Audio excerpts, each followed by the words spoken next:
welcome one and all, and thank you for coming to Missing 411 Canada, featuring David Paulides. My name is Richard Serrett, and I'm the host of The Conspiracy Show, Sunday nights at 11 p.m. on Zoomer Radio. Make sure you download the free app from Google Play and iTunes, and then you can take the show wherever you go. And of course, the website, strangeplanet.ca. This is going to be an extraordinary evening. How many campers in the audience? All right, let's see how many hands are raised at the end of the show. My producer on The Conspiracy Show, Albert Vinzel, many of you may have met Albert. You've certainly heard his name if you listen to the show. He was even, he usually comes to these events. He's a faithful attendee. And Albert, I said, Albert, are you going to come? He says, no, this is just too creepy, even for Albert Vinzel. This is a conspiracy culture presentation, a conspiracy culture event. Of course, Patrick and Kadena really have built an incredible community, and I know they're very, very appreciative of your support. I just want to say one more thing before I bring Patrick out here, and that is to remind you of an upcoming event, the next sort of major event that both Conspiracy Culture and myself are involved with, and that is, of course, the Alien Cosmic Expo happening in my hometown of Brantford, Ontario, and that's June 24th, 25th, and 26th.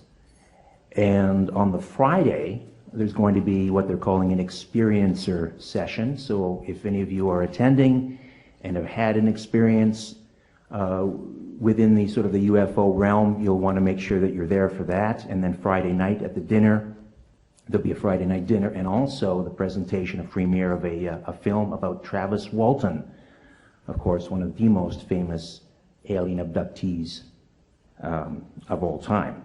And then Saturday, I'm going to be moderating a panel, a disclosure panel, and it's going to sort of mirror the disclosure panel that happened down in Washington, D.C. a few years ago. So there'll be, instead of former members of Congress, there will be members of the press, and of course an absolutely stellar panel with a who's who. We've got Richard Dolan, Nick Pope, the Honorable Paul Hellyer, Grant Cameron, Victor Vigiani,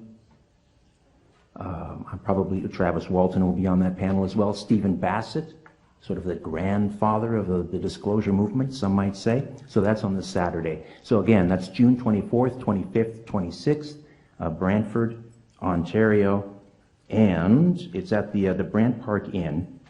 For more information, and you can order tickets right off the website, I understand, and that's aliencosmicexpo.com. All right, let's bring our good friend Patrick White from Conspiracy Culture out here for a moment.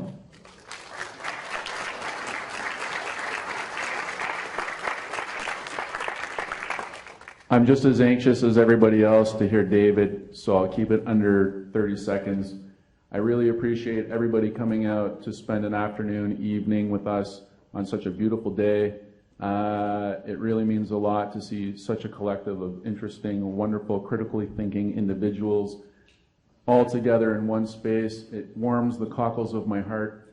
And again, check our website out. We post news, videos. If anything's going on in Toronto relating to these topics, we'll usually have banners up on the website. It's conspiracyculture.com. Thank you to our helpers. Thank you to my beautiful wife, Kadena, who's out in the lobby helping out. I hope you enjoy the show. Thanks again for coming out, everyone. Have a good day.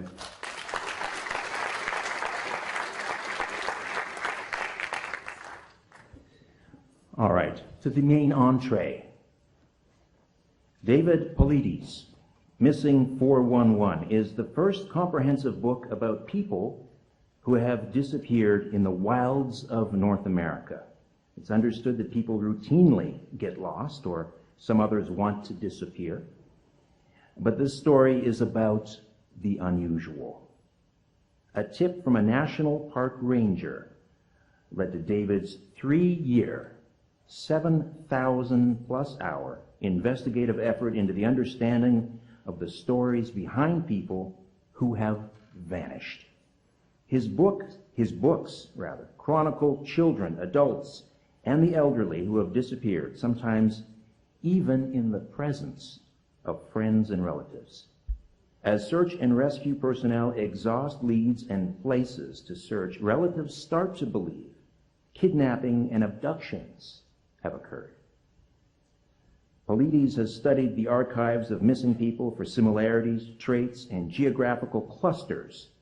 Topography plays a part into the age of the victim, and certain clusters have specific age and sex consistency that is absolutely baffling. This is not a phenomenon inclusive to just the last few years or decades. No.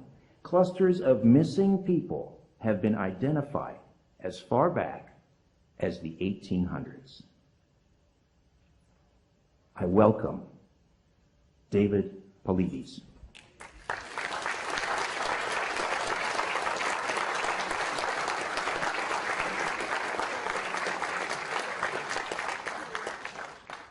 Thank you all for coming. Thanks to Patrick and Kadena and to Richard for setting this up. It's a rare opportunity that I get to talk to people from the North. What it is? Testing. Perfect. So a little bit about me is I grew up in California, Bay Area, suburb of San Jose. I went to school at University of California, Berkeley, and the University of San Francisco. I got a master's degree from there. I went on to being a policeman in a small town called Fremont in the Bay Area. Finished my career with San Jose Police. Worked on the MERGE team, which is the SWAT team. I worked in street crimes unit, the decoy teams that work downtown.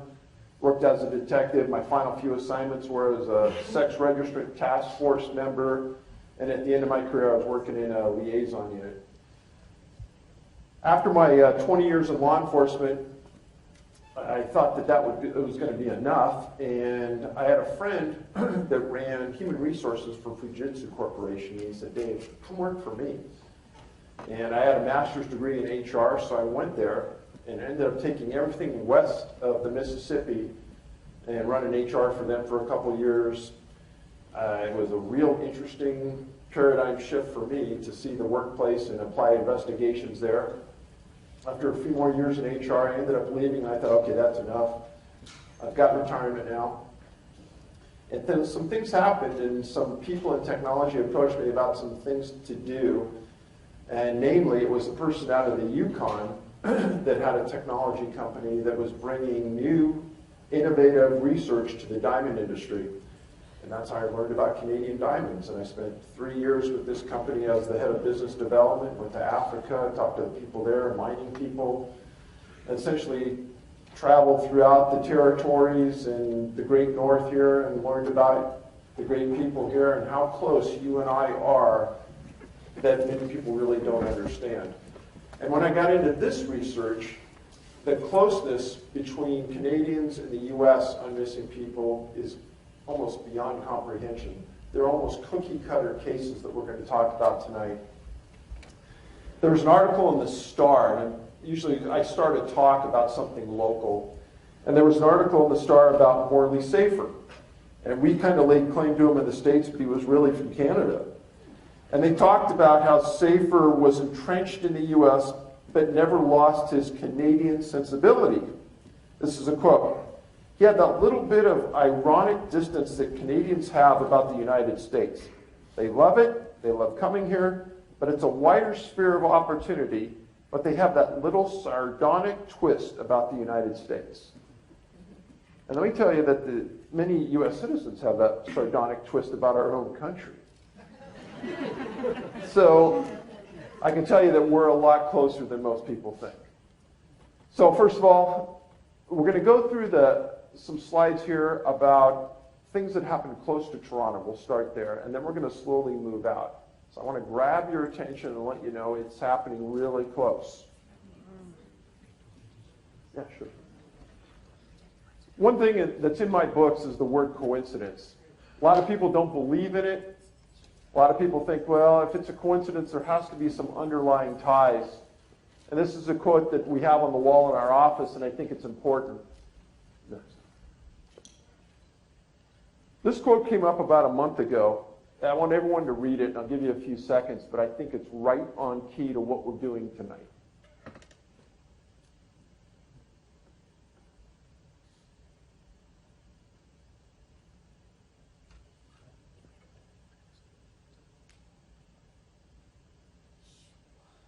That quote is important to me because I don't think we live in that island of ignorance. I just think that sometimes we aren't given the knowledge to look at the entirety of what's around us. But Lovecraft really nailed it for me.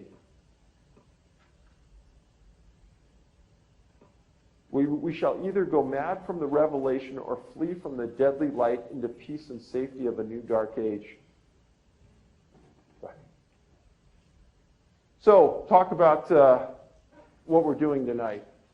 The related elements, victims and disabilities, or highly intellectual. There's a lot of components to this that until you read about it, it's hard to really grasp. But for starters, there's two ends of that intellectual spectrum that tend to disappear in abnormal amounts.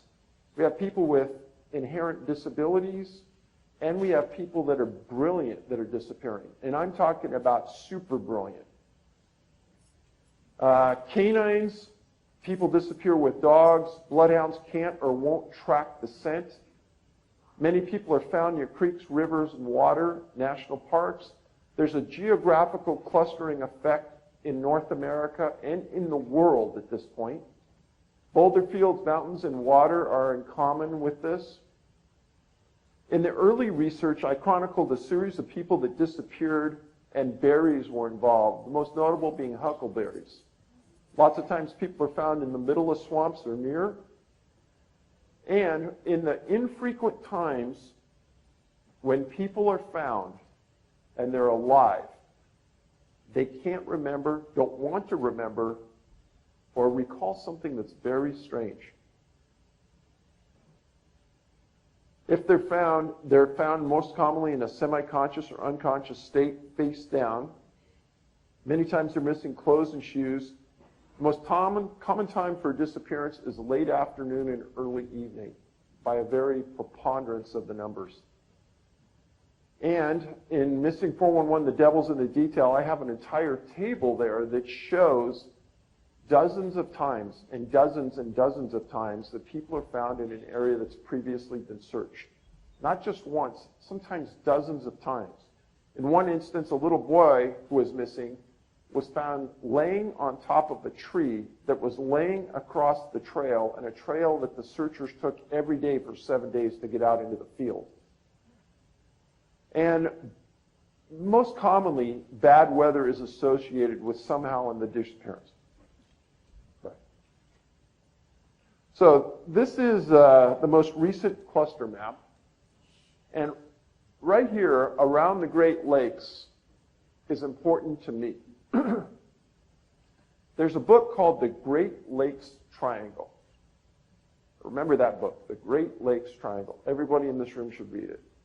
And it's about the disappearances of planes, boats, ships, and people around the Great Lakes. And it was written about 40 years ago. None of my work comes from that book, but Jay Gorley is the guy who wrote it. He really nailed some interesting facts associated with the disappearances around the Great Lakes. It's hard to argue when you look at this around the lakes, all the way down the Appalachians. Starting down here, there's like an upside-down horseshoe that covers disappearances. So these are the Rocky Mountains. This is Idaho and Washington. And then right down the chain of the Cascades, where there's volcanic activity. All of these disappearances right here are all within 100 miles of the Pacific Ocean. These are all within probably 300 or 400 miles of the Atlantic. These are all on or near the Great Lakes. Then there's this area right down here through the middle of the United States, north-south, where there essentially is nothing. And what is that? That's your farthest distance from water. Then you have Alaska. Alaska is a weird state because there's probably 100 times more disappearances there than are on that map, but they all don't fit the profile points, and I could probably spend a lifetime researching cases in Alaska. There are so many. But my last book, Missing 411, A Sobering Coincidence, deals with young men, 99% of them are young men, that disappear in an urban setting near water. Predominantly, these are all Minnesota and Wisconsin disappearances. Most of these are college towns. Person's in a bar, drinking with friends. All of a sudden, their friends look around and they're not there anymore. And they don't even know how they disappeared, but they weren't there. There's a big search, they're not found. Days later, they're found in the water. I'm not going to take credit with finding this revelation because another detective from New York did it. But he originally got onto it by, he found bodies in the Hudson River of young adults, mostly college kids, that went missing. They pull the kid out of the river, and the kid's gone 8 days. He's been missing for 8 days. Well, the coroner looks at the body and says, well, it only shows evidence of being in the river for 2 or 3 days. Well, where's the kid been for the other 5 days? Then some other people started to pick up on it, and they said, oh, well, this is happening in Wisconsin and Minnesota. I want everybody to go home, and later on, I want you to Google Manchester Canal deaths. Manchester Canal deaths. Manchester, the UK, this is going on right now. They have over 60 of these cases. And they've kind of coined this the pusher, because they think somebody's pushing these people in the water. It's never been caught on film. It's never been seen. There's never been a suspect. Yet all these people have died. Now, if you look up here, Boston, New York, goes up inside the East Coast. There's also, weirdly, a few cases around LA, a few in Arizona, and a few around New Orleans, a few in Florida. But predominantly, these are focused around the lower Great Lakes and the East Coast. And we're going to talk about these cases right here tonight. Next. Common denominators. Anybody tell me what the common denominator is of each one of these adults?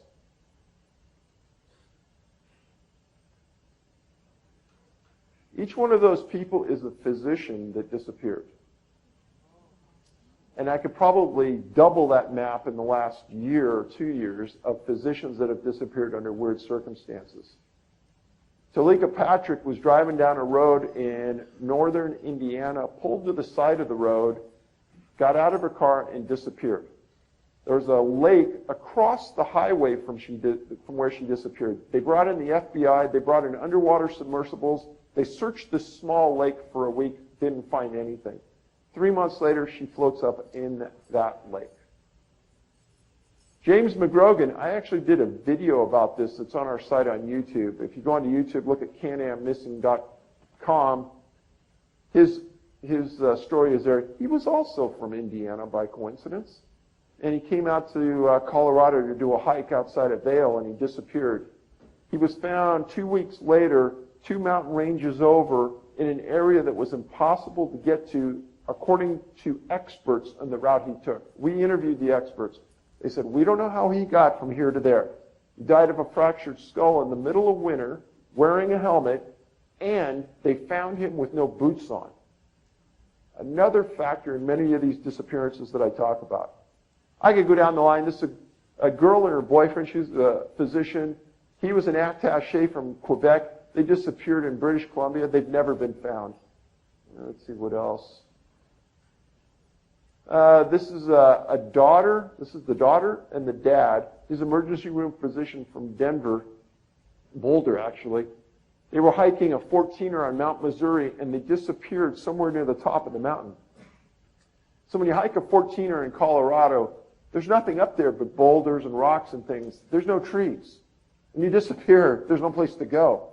They searched for a week, and they flew the same route for the helicopter every day, and they dropped people on the summit, and they came down different routes.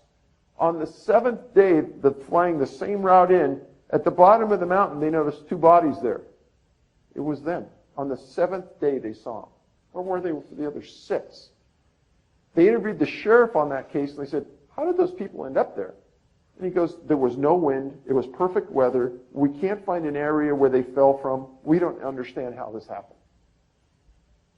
Next. It's a story about a physician that disappeared on Mount Washington. And here's the part I want everyone to read. It says, from unexplained injuries of his head and body, sustained while hiking. They don't know how these men and women get the injuries that they did that kill them. Next. This is the McGrogan case I talked about. Go ahead, next. The doctor and his daughter climbing Mount Missouri. Next. Common denominator here.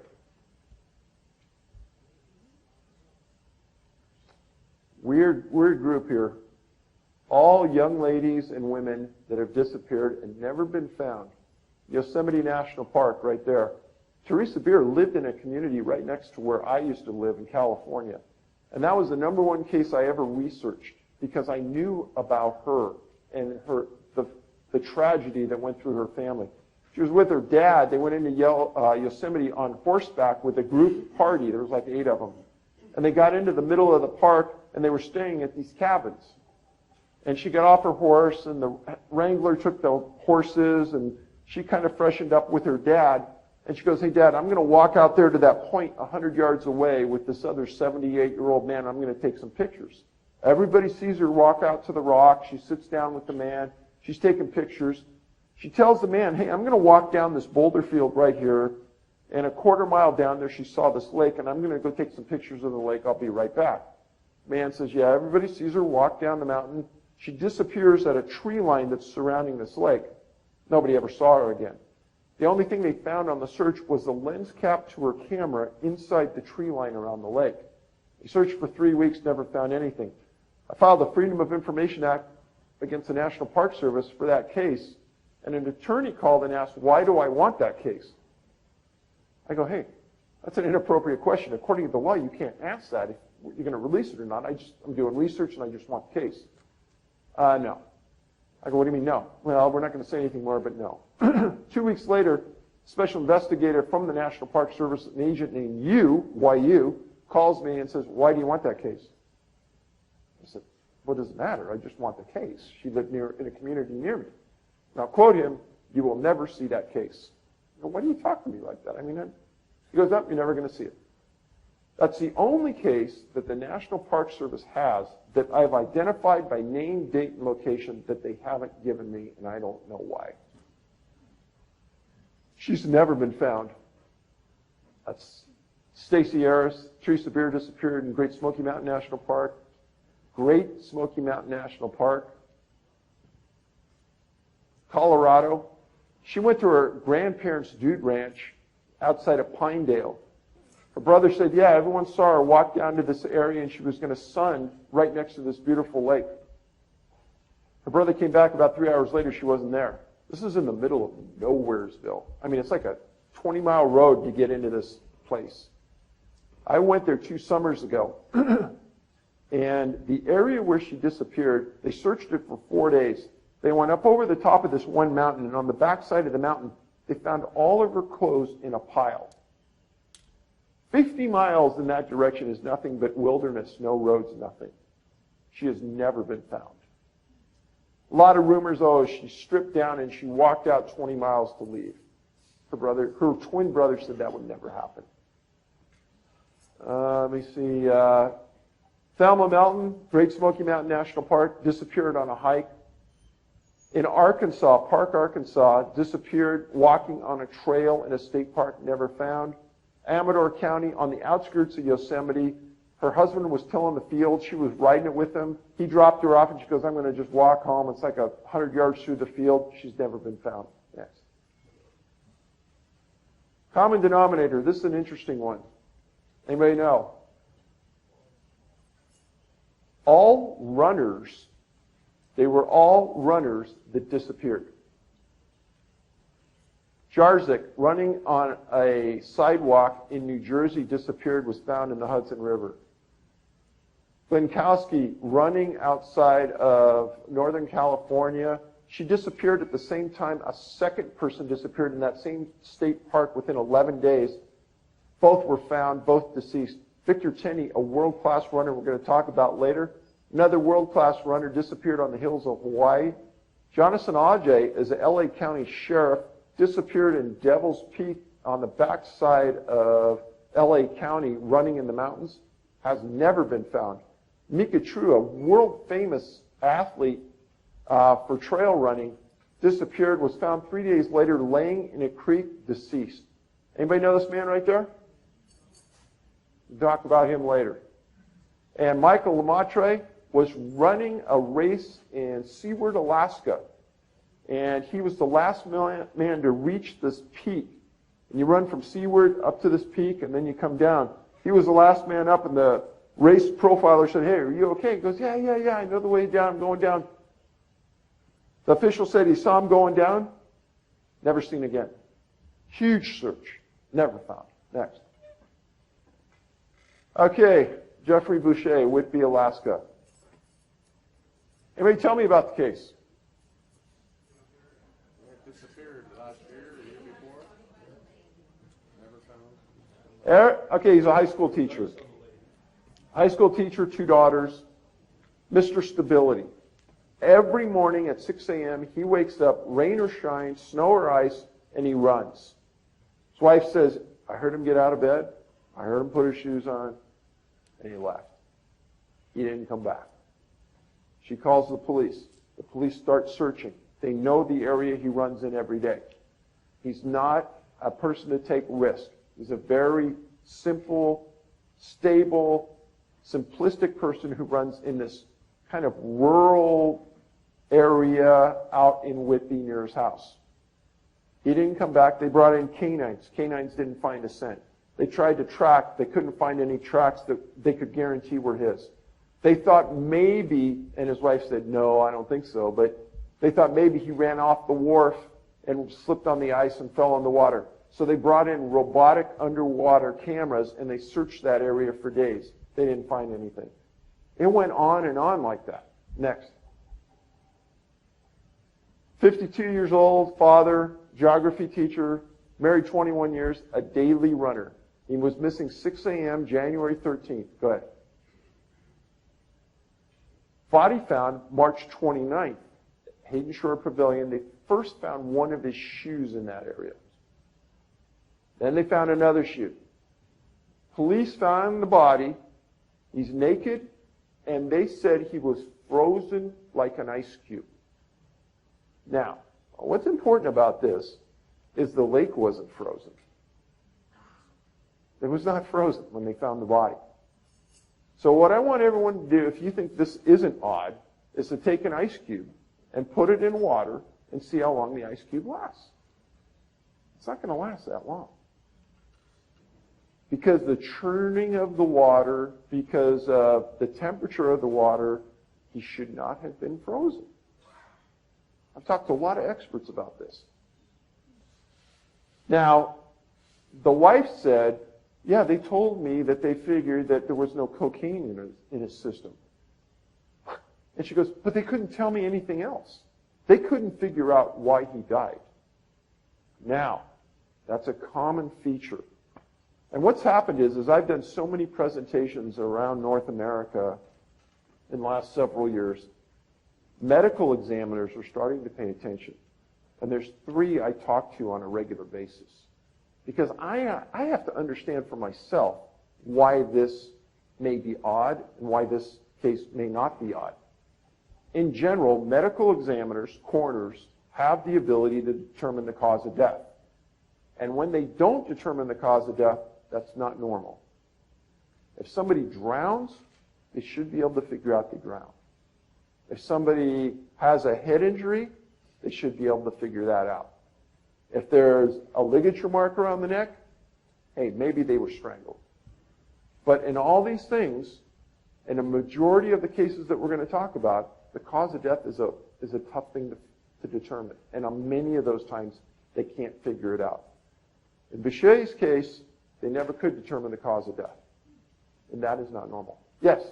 Wasn't there something, though, about him putting something on Twitter, though, the day before, and then they took it down? There's a lot of rumors about about incidents. And let me tell you something about rumors. Don't believe any of them. But somebody posted a tweet, and then it had been removed. So if the implication was suicide, he wasn't suicidal. If the implication is that he purposely did it, then the police by law have to say it, and they did. So there was no indication that there was suicide, and they publicly came out and said that. You know that somebody wrote a book saying it was suicide, right? Oh, in fact, I read that book. Yeah. There's so many things about that book that are blatantly tunnel vision. And what I'll say about that is most police officers in communities know what's happening in that community. And they don't have the time, they don't have the wherewithal to look at something from, say, 40,000 feet. Now, when that lady wrote that book, she was looking at it, in my opinion, from that community's perspective. But she wasn't looking at it from 50,000 feet like I'm going to be looking at it for you tonight. Now, Boucher had so many of the profile points that we're talking about in my last book, it should overwhelm you with the coincidence. Namely, if the person wanted to commit suicide, they should be able to prove that. You know, if you're taking drugs, that's going to be in your system. How many ways can you commit suicide? Shoot yourself in the head? That'd be pretty obvious. Strangle yourself? That would be obvious. But none of those points are visible. Go ahead. Anybody know about this case? Happened in the province here. Rainbow Falls Provincial Park. She was a teacher just east of Thunder Bay, right on Lake Superior, camping with 2 cousins and 2 friends. In the morning, Christine gets up, and she's with one of her friends, and they went on a jog. As is so common in these cases, the other one comes back and says, somehow we just got separated. And that's exactly what it says 1,000 times. I don't know how, but we just got separated. And again, when you're looking at one particular case, I'm the policeman, I'm going to look real hard at that person she was last with. That's just the way it is. And I may sit them down in a room and go minute by minute about what happened. But again, if you look at the case from that local level, it's a local issue. And you're going to hear local solutions. Go ahead. Huge search, 80 officers, helicopters, airplanes. They have forward-looking radar, infrared radar, meaning that if there's a heat signature anywhere on the ground, if there's a bear or a deer, it's going to come up. Canines don't find a scent. No aggressive bears were in the area per parks. Cousins and friends were cleared of any ill intent. Trails in that area were very well defined. Many of them were paved. Christine Kalika is still a missing person to this day. Next. This is kind of what the park looks like in that area. It's gorgeous. Parts of it are really thick. But again, if you're going to run the trails, it's really well defined. You may think, well, if it's a bear attack, there's going to be a big scene. And this is what I try to explain to people. Whenever a bear attacks a human, you are going to fight for your life. And you're going to scream, you're going to yell. If by chance the bear wins the battle, there's going to be blood, hair, clothing. There's going to be drag marks. It's going to be so obvious you can't miss it. None of this stuff happened. None of it was visible. Next. This is the runner from Seaward I was talking about. That's an actual picture of him when he was coming up the mountain. That's Seaward in the background. Paul was an older guy, but he had run for years and years and years, was in phenomenal shape. Where can they go? It's unbelievable. Nobody can understand this. Go ahead. Mccullar ran every day of his life, ran with his dog the majority of the time, disappeared for several days when he was running, and they ended up finding him in 10 inches of water, up to his chest. His right arm was down, the left one up, and the weird thing was one of his shoes were off, laying in water. And they said he had cardiomyopathy. Nobody could believe it because he was in such phenomenal shape and never had a medical issue. A lot of times, what you find in talking, when I talk to medical examiner friends of mine, they say that there are local answers for local issues. Many times, the victims' families don't believe the medical examiner, and they'll hire an outside medical examiner to do a secondary autopsy. About 80% of the time, the findings by that second medical examiner are in conflict with the first. And it's not that there's a suspect in the case that they're trying to prove. It's just the facts don't support it. And there's political pressures in every community to make everyone feel cozy, that there's no problems, there's nothing strange, don't worry about it.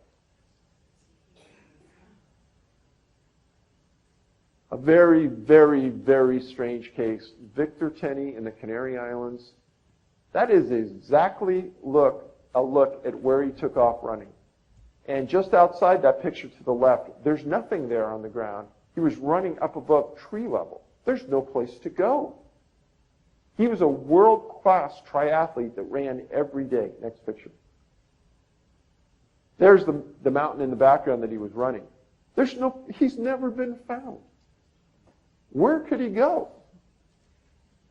And once you start to think, okay, world-class athlete, super smart guy, in a national park, officials have no explanation. They're stymied. We don't have any idea where he went. Now, again, if you lived in the Canary Islands and this happened one time, it's not going to mean anything. But when you look at a worldwide scale, how many runners disappear in a forested setting, are never found, canines can't find a scent. I often tell people that canines, bloodhounds, they're not political. They don't care what day it is. You know, they just want to get out there in the field, and all they want to do is their job. They have so much fun doing it. They want to search. They love that life. And when a dog walks in circles and sits down, there's no scent. They don't care about the politics of it. So how can that be? Doesn't make any sense at all. It's a math professor, and when I talk about smart guys, he's brilliant. And he was training in the Waianae Mountains in Hawaii on Oahu, disappeared. And those were the mountains that they look like. I've actually been there many times. They're not treacherous. It's not dangerous. That's why he was running there. That's why he was training there. And they found him at the 7th day off a cliff in an area that no one expected him to be in. And it was an area that was overflown by HPD for 3 or 4 days with FLIR, and they didn't see a body. Next. It's a guy from Hoboken, New Jersey. Police had videotape of him running along the Hudson River on a path that people walked by the hundreds a day. He came back from with some friends at the end of the night. He was training for a long run, and he vanished. And when I heard of this case, I could have bet $1,000 he's going to be in the Hudson River. That's exactly where they found him. Next. And again, the New York detective that first got onto these type of cases was already gone from New York at this, and I read the write-up on this death, and I thought, this is just a complete washover. People aren't looking at it from that 50,000 feet perspective. They're answering this, no signs of foul play, nothing unusual happened, he just fell in the river. Now, in La Crosse, Wisconsin, they had, I think, 12 students from that general area that disappeared over a 15-year period, all found in the river, deceased. And the police chief calls this big meeting, and I talk about it in my book. And he calls the community into a basketball auditorium, and he starts to say, hey, you know what, it just happens. Kids go out drinking, they go and they jump in the river to cool off, or they just fell in the river. And he got screamed out of the auditorium because nobody believed it. And I can tell you that it's an enlightened community that groups together like that and really goes after somebody in authority. And it was funny because the actual mayor's wife in the town told him, you better not do this because none of the community believes you. And I don't even believe you. The mayor's wife. Right? 2 trail runners. This is the first one. Mount Tamalpais is north of San Francisco on the other side of the Golden Gate Bridge, very near Point Reyes National Park, where I've written about other people who have disappeared. It's a picture of Magdalena, takes off running, disappears. Her parents, everyone come out, they're looking for her. Her body was found in a very steep and rugged canyon on the southeast slopes of the mountain. It was located in an area that was not easily accessible.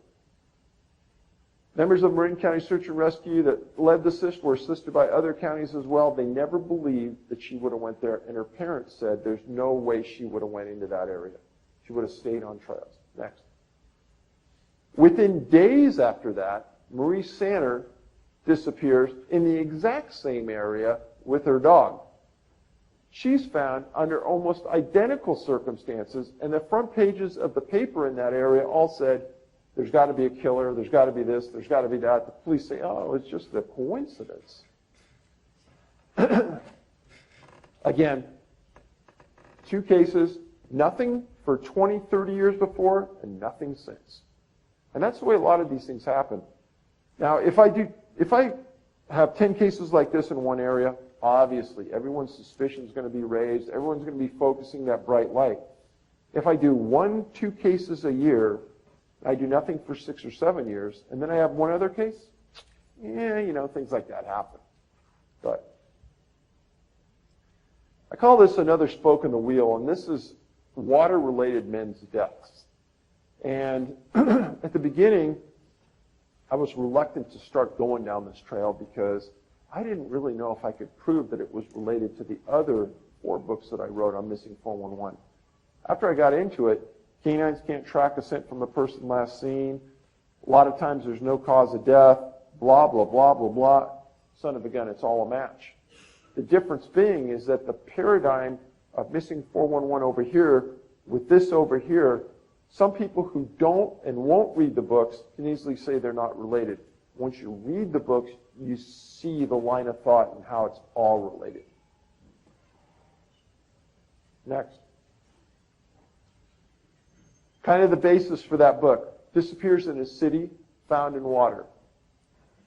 The person is not in the water for the entire time they're missing. This is important. Most commonly, unknown cause of death. They somehow got separated from the parties they were with. There's no scent trail point to point, no tracks. And here's an important point. And I will tell you that being in this world and getting some notoriety for the books, I've had people contact me that would just blow your mind.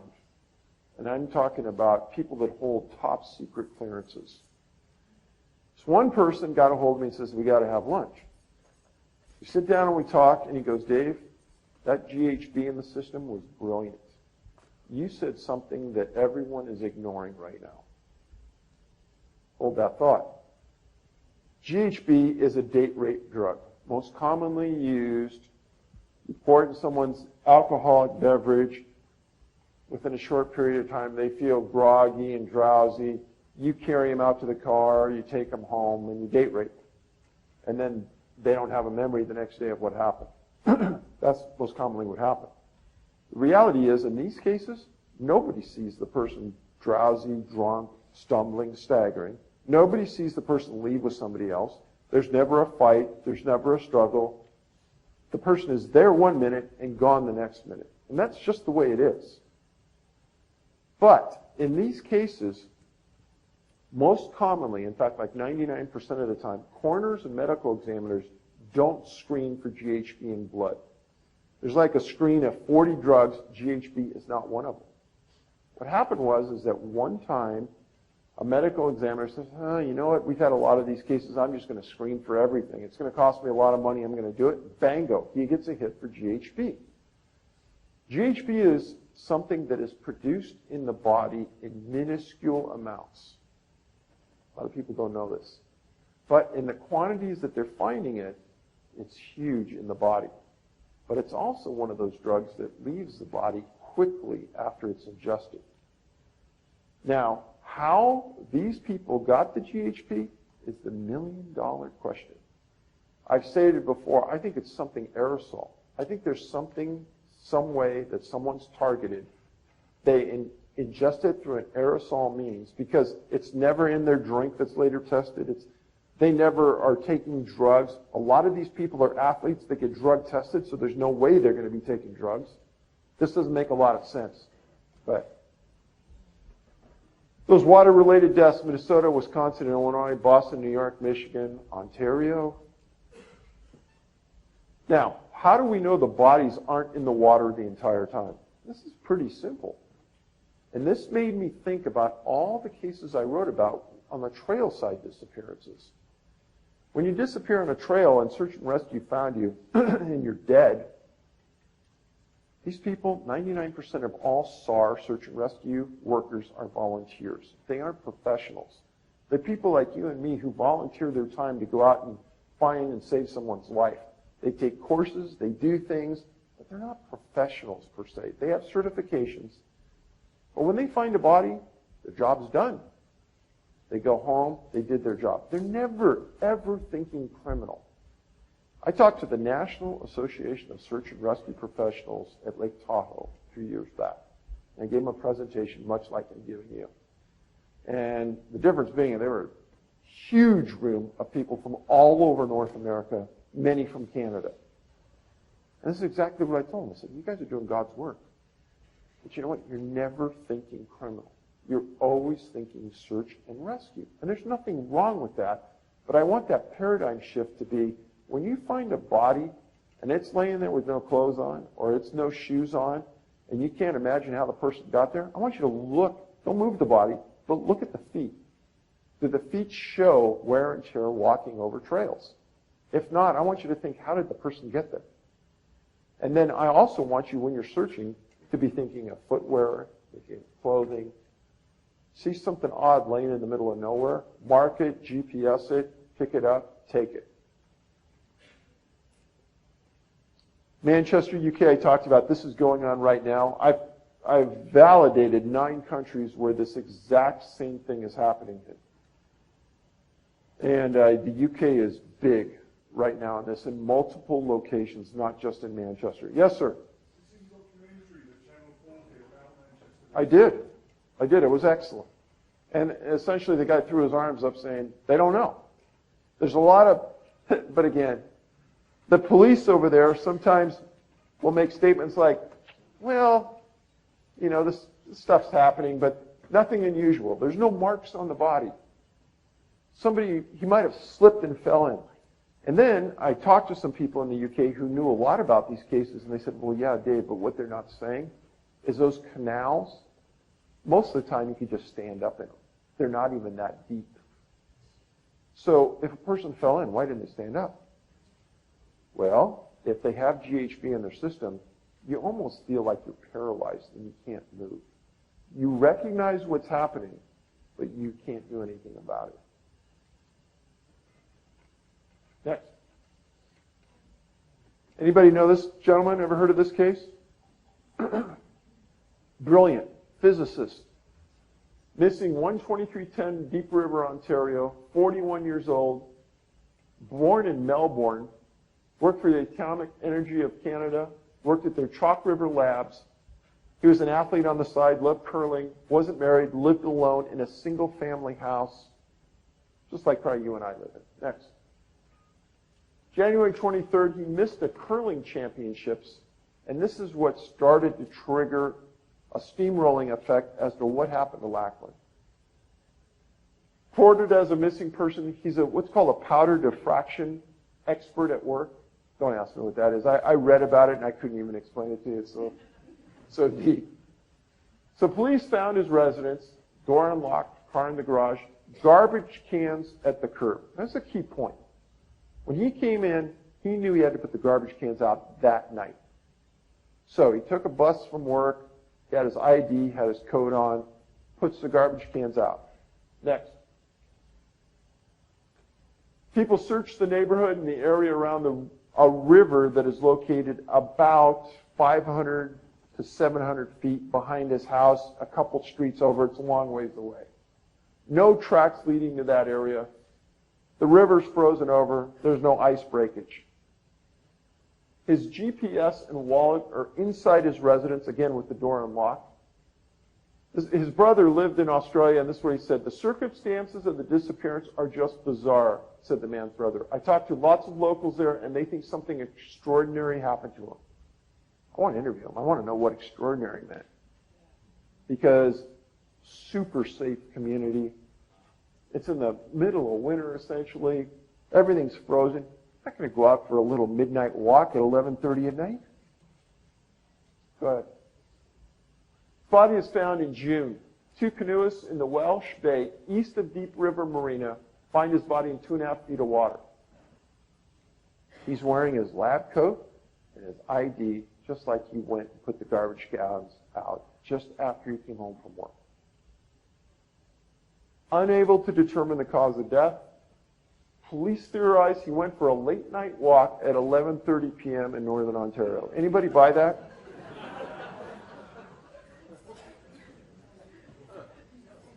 But his brother said that the police told him they really have no idea what happened to him. So, think about this. They walk the river. It's all frozen over. There's no broken ice. Okay? So, how did he get in the river? But my big question is, how long was he in the river?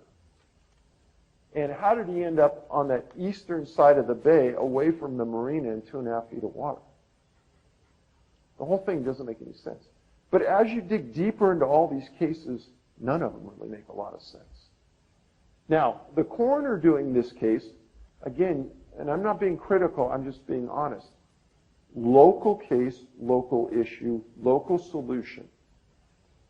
Now, he isn't or she isn't aware of the hundreds of other cases I have just like this in other parts of Canada, the United States, and the world. Now, maybe if we educated them and told them, hey, I want you to look for GHB, I want you to look and specifically say how long that body was in the water. How can you tell? You can tell by the scalp, the hair removal, the fingernails, how fast the decomposition is based on the temperature of the water during the time he went missing. There's a lot of factors there that you can do in water that you really can't do on ground. Yes.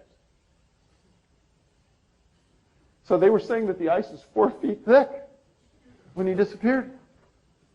No tracks in the snow. Canines couldn't pick up a scent. He obviously wasn't going anywhere. He didn't lock his door. He left his wallet on the counter in his house. So the opinion about Lachlan's brother, about what neighbors said. You know, I always knew as a policeman that when I went to a house and there was a burglary, somebody breaks into your house. Basic investigation. The first thing you do is you go and you knock on each of the neighbors' doors and you talk on the neighbor across the street. And you say, hey, during this time frame, did you see anything unusual, hear anything? Is there anything happening in your neighborhood that's strange or that we should know about? Basic line of questioning. I guarantee that these guys did all this. And what they found, who knows? Next. This case really pounds home exactly what I'm talking about, and this is why it's here. This is in northern Minnesota, 24 years old. He was a Division II All-Star, All-American athlete in college. Missing 4/17/09, 10:30 p.m., Anoka. This is a cluster zone of missing people. And the area surrounding greater Minneapolis-St. Paul has a ton of these kind of disappearances, and it's scary. I've got a good friend who lives in Blaine, Minnesota. We talk almost every day about this, and he's scared, and he's a super smart guy. Found 1,500 feet from the residence he was visiting. He was found in a golf course pond. What was happening is, went to a friend's party. A lot of people there. He goes, hey, I'm going to go outside just for a bit, get some fresh air, talk to some people. He goes out into the front yard. Just like everything else, hey, did you see Jelani? Did you see Jelani? No, he was here a minute ago. He disappeared.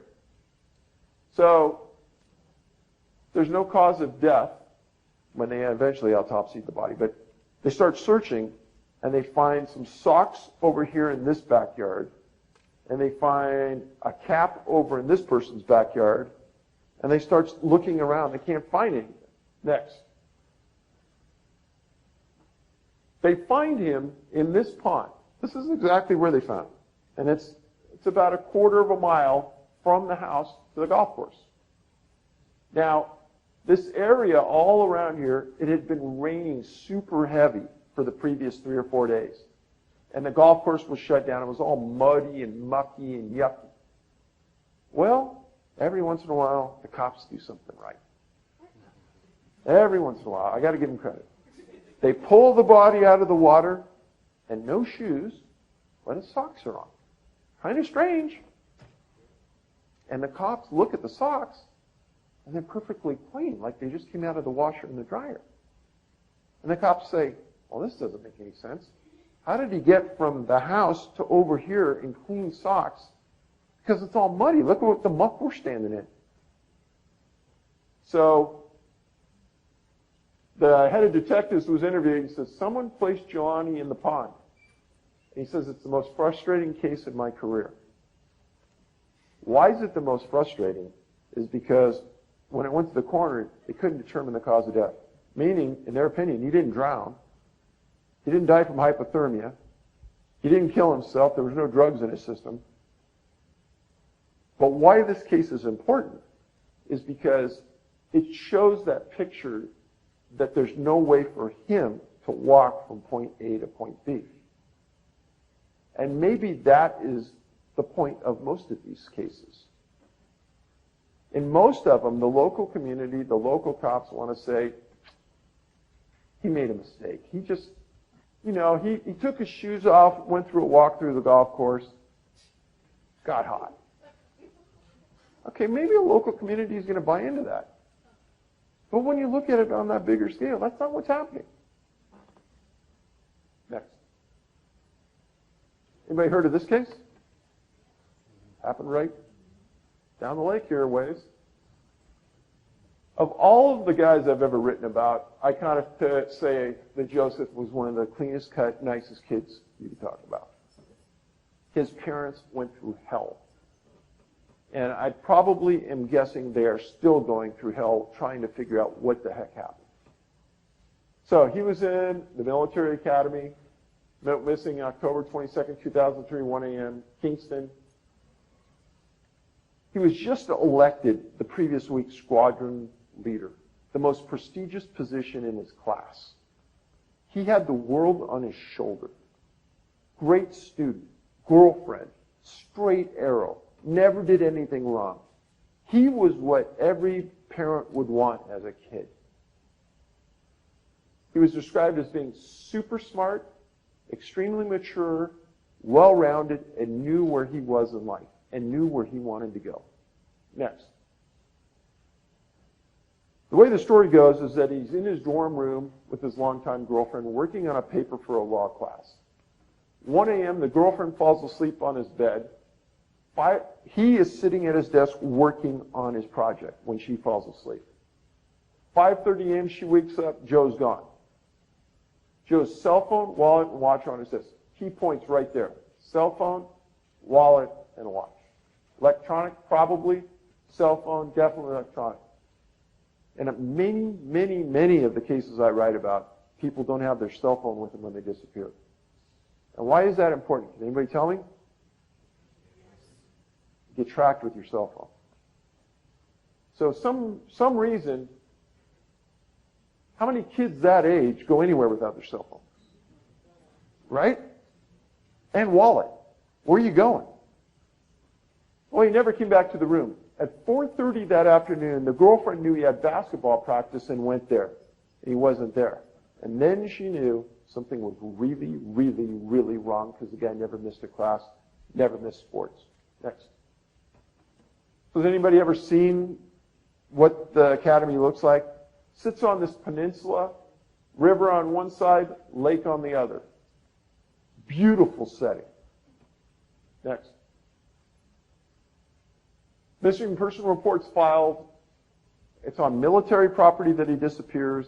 It's a military investigation. They went through his computer. They found nothing. Academy sits on the river in the lake I talked about.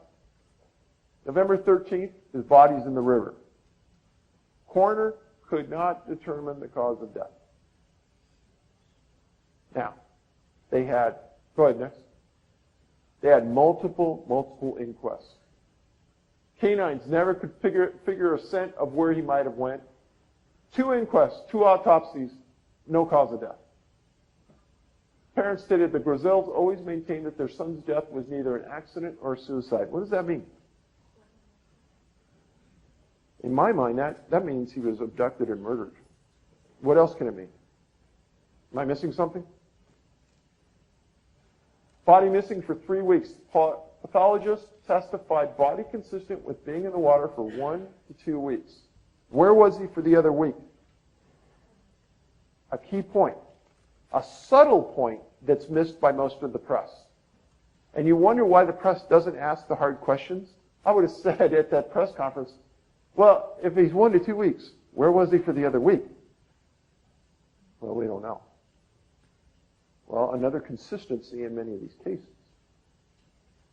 Is everyone following what I'm saying? Everyone? Yeah? Okay, next. The most recent case that has happened within the last week. Kid from, again, University of Minnesota. Missing since last Tuesday. The date on this is May 19th this year. Medical examiner determined the cause of death. Walking from school building to school building at the University of Minnesota, disappears, is found later on in the Mississippi River. In a river where there have been many other of the same students from the same university and associated universities that have been found in the river. And this is really near the Ford Motor Plant where there's been 2 other bodies found in that exact same location, all with an unknown cause of death. But that is the most recent case.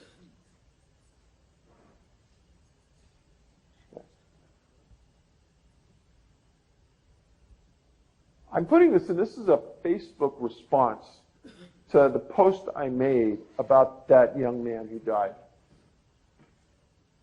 This is made by a woman who's read the book. Seriously, wake up, people. Why do so many people think there's anything normal about this? Same effing story time after time. Why don't the addicts, severely mentally ill, night roaming the street, people of our society show up dead in the river? Stop right there. Last time I talked about this, I tried to bring everybody into this and say, okay, think about, and I can only speak for California and Colorado because I know it, we have a lot of homeless people. A lot of people that are addicted to alcohol and drugs, roaming the river and living around the rivers, down in the shrubbery and the bushes. There is not one of these cases that involves those people.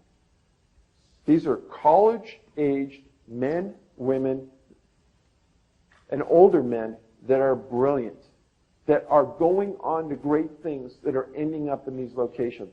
If you used common sense, you would say, there has to be some of those people, Dave, that are ending up in those locations, and you're not talking about them. I wish there were, so I could maybe make some sense of this. It's not happening. And I put this up here because this woman sends me a lot of emails, but darn if she isn't right on key with what's happening. I've been researching these issues for years, read his book, school, and we're constantly told no foul play. Every one of these cases, the police come out and say no foul play. And the majority of the public buys into this. That is an injustice to the families of the victims and beyond disrespect to the young men and women. That's why I'm telling you that on all of the parents, all of them will say, my son wouldn't do that. My son didn't do that. My son wouldn't go for a swim in the river when he's going for greatness at the military academy. He's not going to walk out of a room without his phone and his wallet. However, I believe law enforcement investigators are beside themselves with these cases. It's out of their control. One thing I talk about to people is that in politics, and I can speak directly to this, there was a case we had that involved a motorcycle gang in California. And they killed this guy in a bar. And this guy was a good guy. He was there with his girlfriend.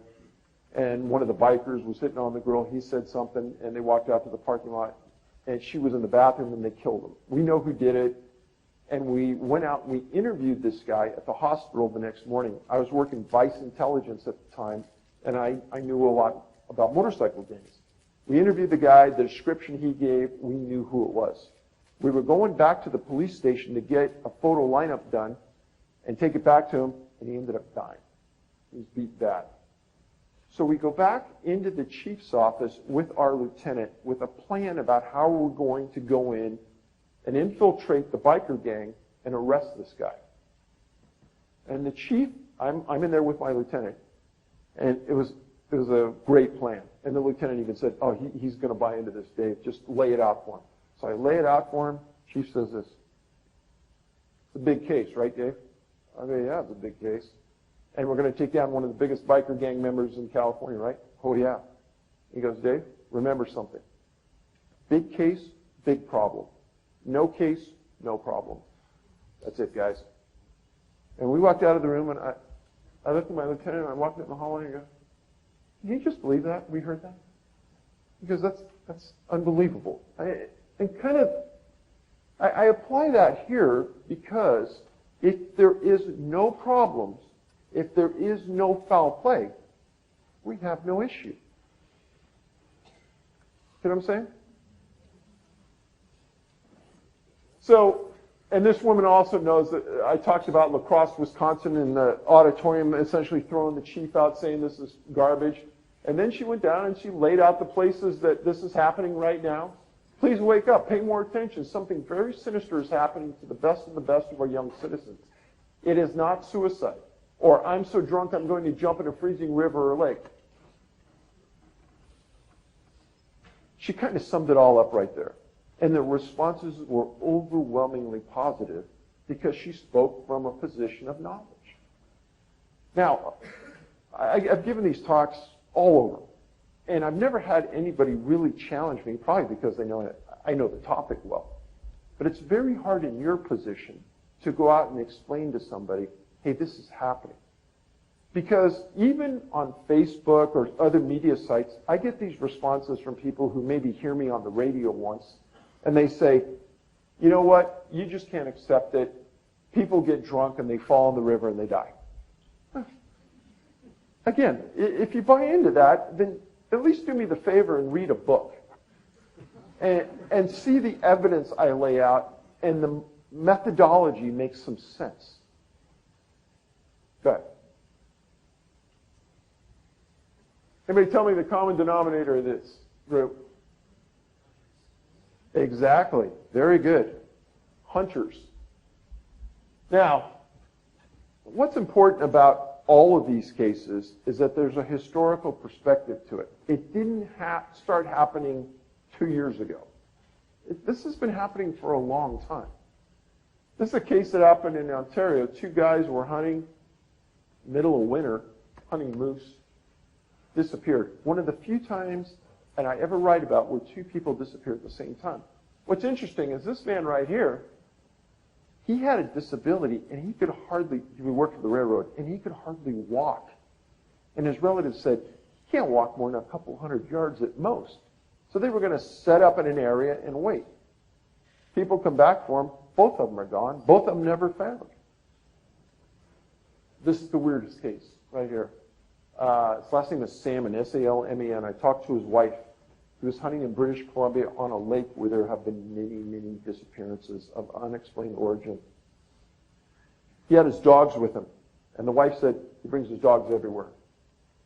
He parked his camper in this parking lot, and one night, for some reason, he left the camper without the dogs. Other campers in the area hear gunshots, and they call the RCMP because it's in the middle of the night, they think poaching or something. And then some people even thought they were getting shot at. They come out and search, and about a half a mile from where his camper was parked, on the other side of the lake they were on, they find a rifle, his pants, and his boots laying on the bank. And they knew it was his pants because they found his wallet in his pants. And they theorized that he just decided in the middle of night to swim across that lake. I'm not kidding you. This is what they told the wife. And he drowned in the lake. Well, the wife is a very smart lady, and she did some research, and she hired the best underwater search and rescue team that she could find because she wanted her husband's body recovered. And this husband and wife team from British Columbia, they go all over the world searching, put their boat in the water, and they searched for 5 days, and they came out and they said, hey, your husband's not in that lake. I guarantee that he's not in that lake. Well, after I wrote the book, I started getting calls from search and rescue people in British Columbia. And one of the people was on this search. And they said, strangest thing they ever saw. They got there on the second day when they were cleared to go in. And as they're driving up, a RCMP SWAT team is coming out of the force. And they said, search and rescue people, what's going on? And they go, well, you can search all around the lakeside right here, but we don't want you going into the woods. And they said, well, why is that? And they said, well, we had those shots fired a couple days ago, so we don't know what's going on. And they said, but you said that he's in the lake. Yeah, but we don't want you going in those woods. And the search and rescue guy tells me, he goes, Dave, I don't know what's going on, but I can guarantee one thing. We didn't go in the woods. Raymond's never been found. The wife doesn't have answers. She filed a Freedom of Information Act request against the RCMP for that report because I wanted to see the report. They sent it to her, and it was the most redacted, worthless piece of garbage I've ever seen. It was a couple of paragraphs that said nothing about nothing regarding nothing. And she even said it to me, goes, I'm sorry, I'm embarrassed I got this. He's never been found. There's really no good explanation what happened. Yes?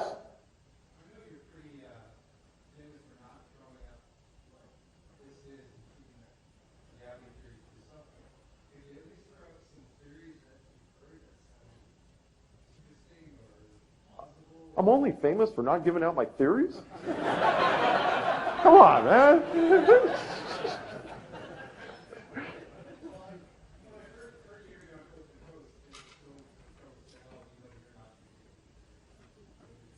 I'll tell you what, I'll give you my due later on about that. Let me get through this, and if I don't say, remind me.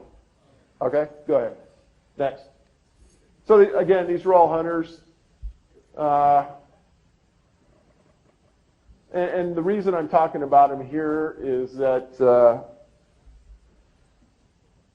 Nova Scotia, BC, Newfoundland, Ontario.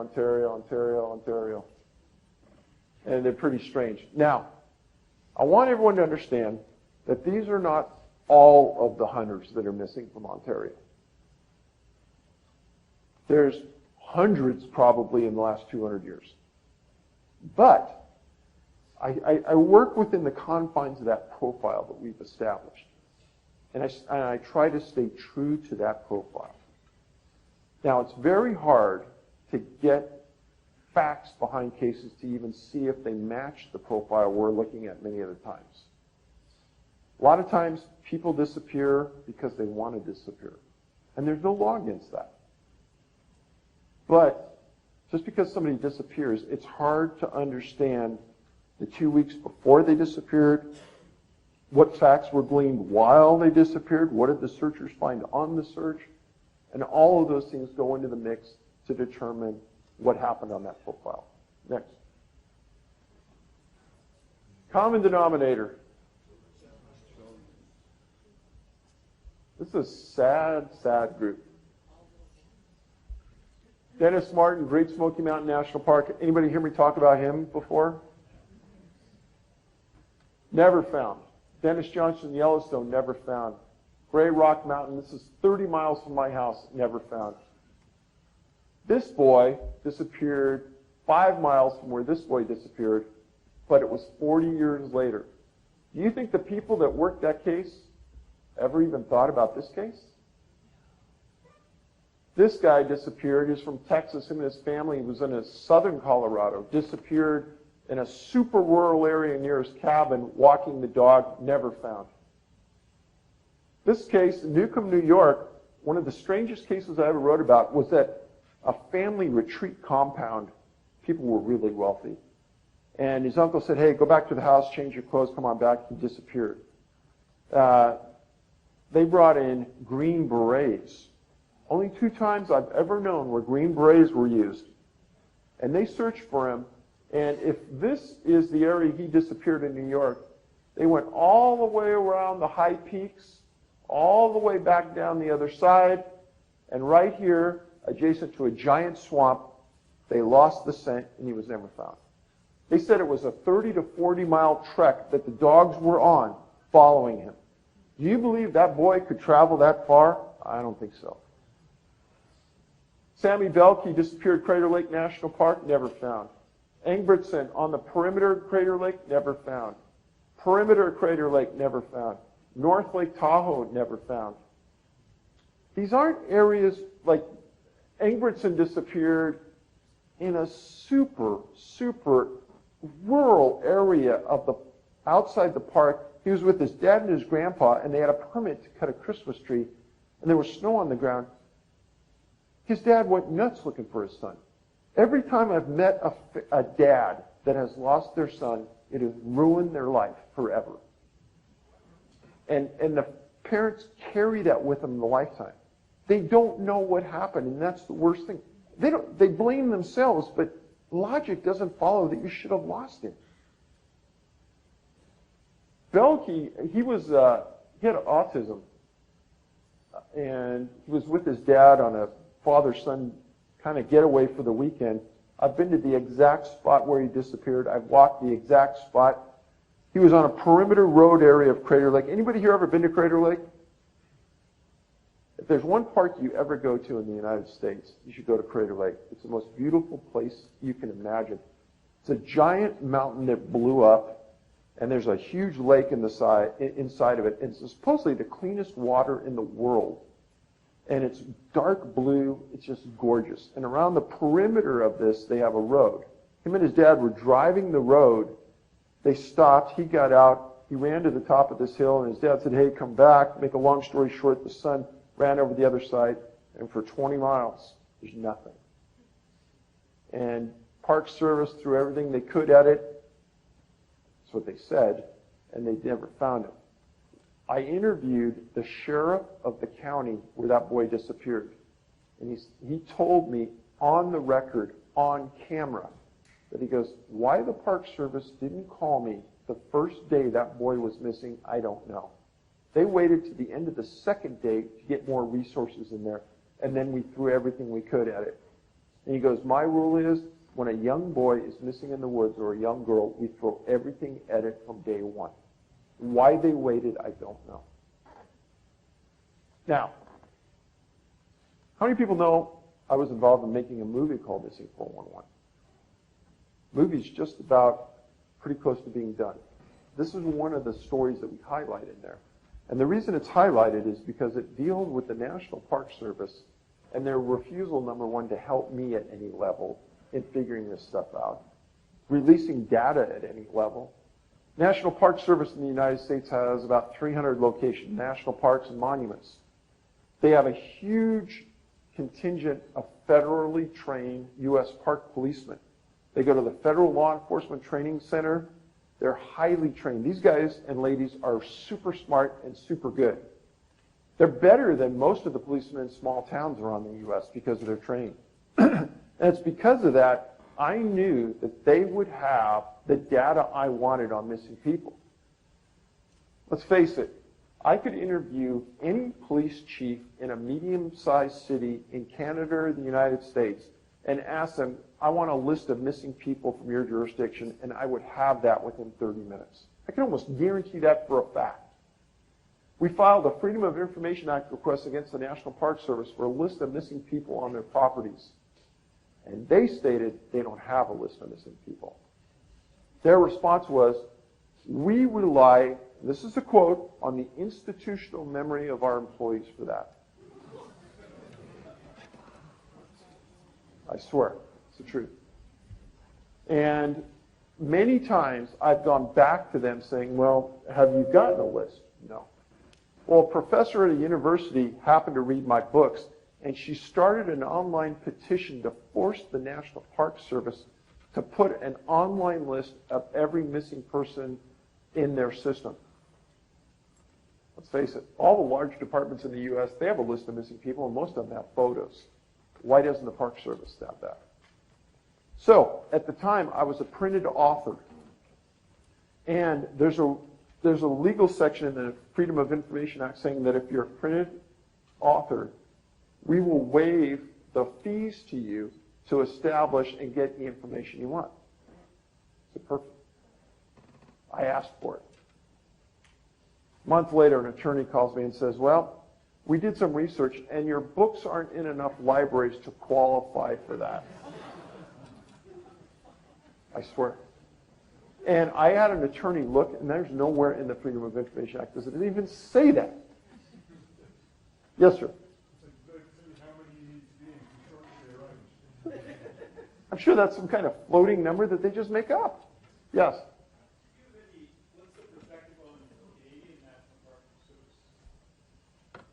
That's what I was saying at the beginning. You and I are tied so close you don't understand it.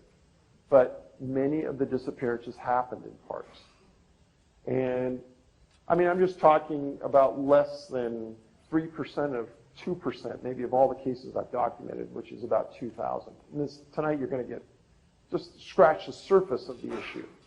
But your Freedom of Information Act is just like ours. Now, why would these things be occurring on federal property? Because they control the investigation. They control the information. Now, when the incident happens in a state park or on a county park or on public property, I don't have a problem getting it. But now when you start talking federal, many times they don't want to give it up. I don't know why. Next. Next. Has anybody ever heard me talk about Charles Mccullar? You guys? Okay. It'd be boring, but I'll. So Mccullar was a 19-year-old kid fresh out of high school from Virginia. And he wanted to tour the national parks before he went on to college. I know a lot of kids that have done this. It's not that abnormal. So he goes to Crater Lake. A lot of strange things happen at Crater Lake. And in the chapter I wrote about the lake, they've been happening since the 1800s. And I've got cases in there about disappearance that validate that fact. And the Native Americans that lived around Crater Lake, that was one area you never went to. It was a bad place. So Mccullar goes to Crater Lake, 29th of January, 1975, lots of snow. There was 20-foot drifts around the lake. So what happens is Crater Lake, there's one main access road that goes right up to the side of the lake, and then there's about a 400-foot gradual slope into the water. Everybody goes there, takes pictures. There's really no place else to go. You can't go drive around the lake. Those are all closed because of snow. It's just one parking lot right there. So he disappears. 10 months later, he's found. How he's found is that there's some backpackers 12 miles into the wilderness that go up this box canyon, and there's a 6-foot in diameter Douglas fir tree that's fallen across this little creek.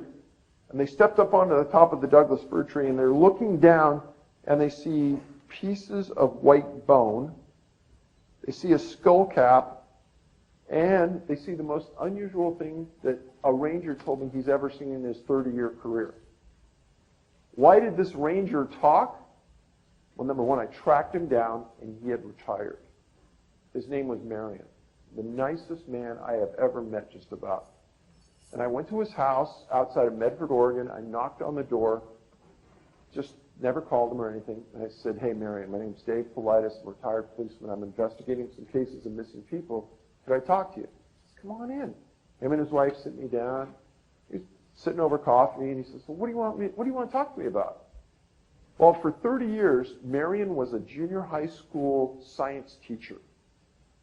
And during the summer in June, every year, he would move his family up to the housing compound at Crater Lake And they would stay there for the summer, and he was one of the law enforcement officers on site on that location.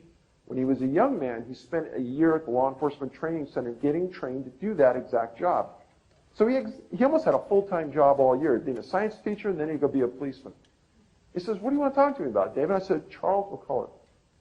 His eyes got like this pansy. He goes, 30 years. You're talking about the strangest case that ever happened to me. How'd you ever hear about it? You know, I dug deep, Marion. He goes, oh, you got a good story here. So people see this death scene, and they see, as they look down on the other side of this log, a man's pants. Imagine a man or a lady, you got pants on and you got a belt. You unbuckle the buckle, you drop your pants down to your socks, you drop your underwear down to your socks, and that's exactly the scene as they're looking down. Socks at the end of the pants, buckle undone, underwear inside, but just the rim of the underwear because the rust had rotted away. People backed out of there, went in, told the Rangers. Marion and his partner got on horseback and rode in 12 miles. And he said, Dave, we got there, we looked around, and we said, this is not good. And they said, we backed out, we went back to headquarters, and we called for an FBI evidence response team from Portland, Oregon to fly in and work that crime scene because it wasn't normal. Something happened there, Dave. But the people found a small backpack that supposedly Charles was carrying. And in that backpack, there was a Volkswagen key. And in the old days, the Volkswagen key kind of had the VW cut out at one end. And his dad had explained to the Rangers, if you ever find this, you found my son. And they found this. But Marion said, Dave, 30 years. Two things I find on every dead body scene I've ever researched and found. And it's been over 100. And what you find is you find boots or shoes. Because shoes and boots are made of a material that doesn't decompose at the same rate cloth does. And he goes, Dave, we looked around there for an entire day. And the FBI came in and worked that scene for a week. They never found his boots. And they found the little bones in his socks from his feet. And he had a broken tibia, the top part of your right leg, that was inside the pant leg of his right pants. And his belt buckle was undone. He says, so you tell me, Dave, you were a cop for a long time. Explain that scenario to me, that he was 12 miles in the middle of winter. How did he get there, number one? Where did his boots go? Why would he drop his pants? Where's his coat? And how could he survive in that environment? And he goes, those were all the questions we laid on the FBI. So Dave, being the good investigator he is, I left Marion's house.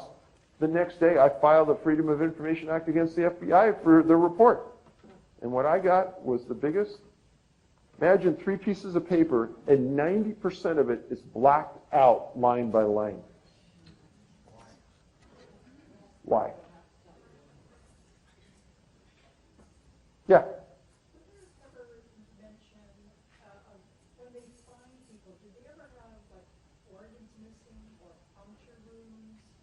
So when they find people, do they ever have organs missing, puncture wounds? No, there's never any per se injury or foul play to the body. Yes?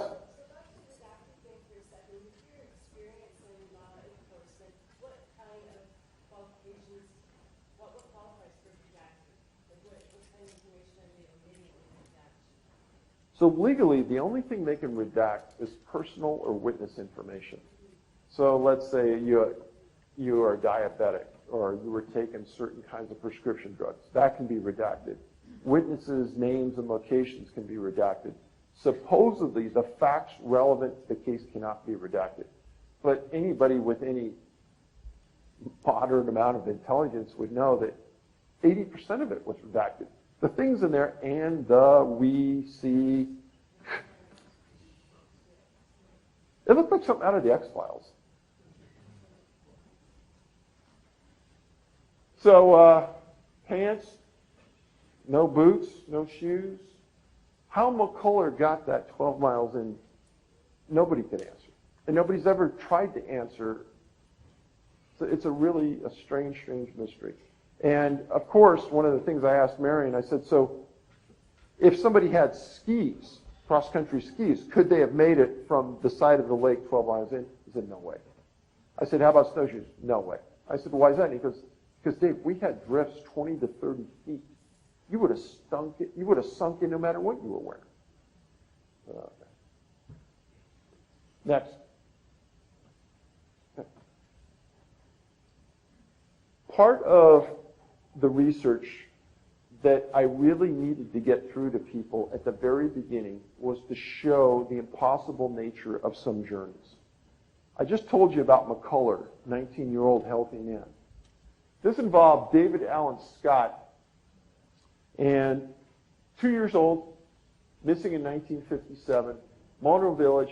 This is the Sierra Nevada mountains run from north to south, kind of in the middle of California on the eastern edge. And this would be on the southern edge of the Sierra Nevada mountains, on the eastern side of the mountains, fairly close to Nevada. And this is called Twin Lakes. This place is gorgeous.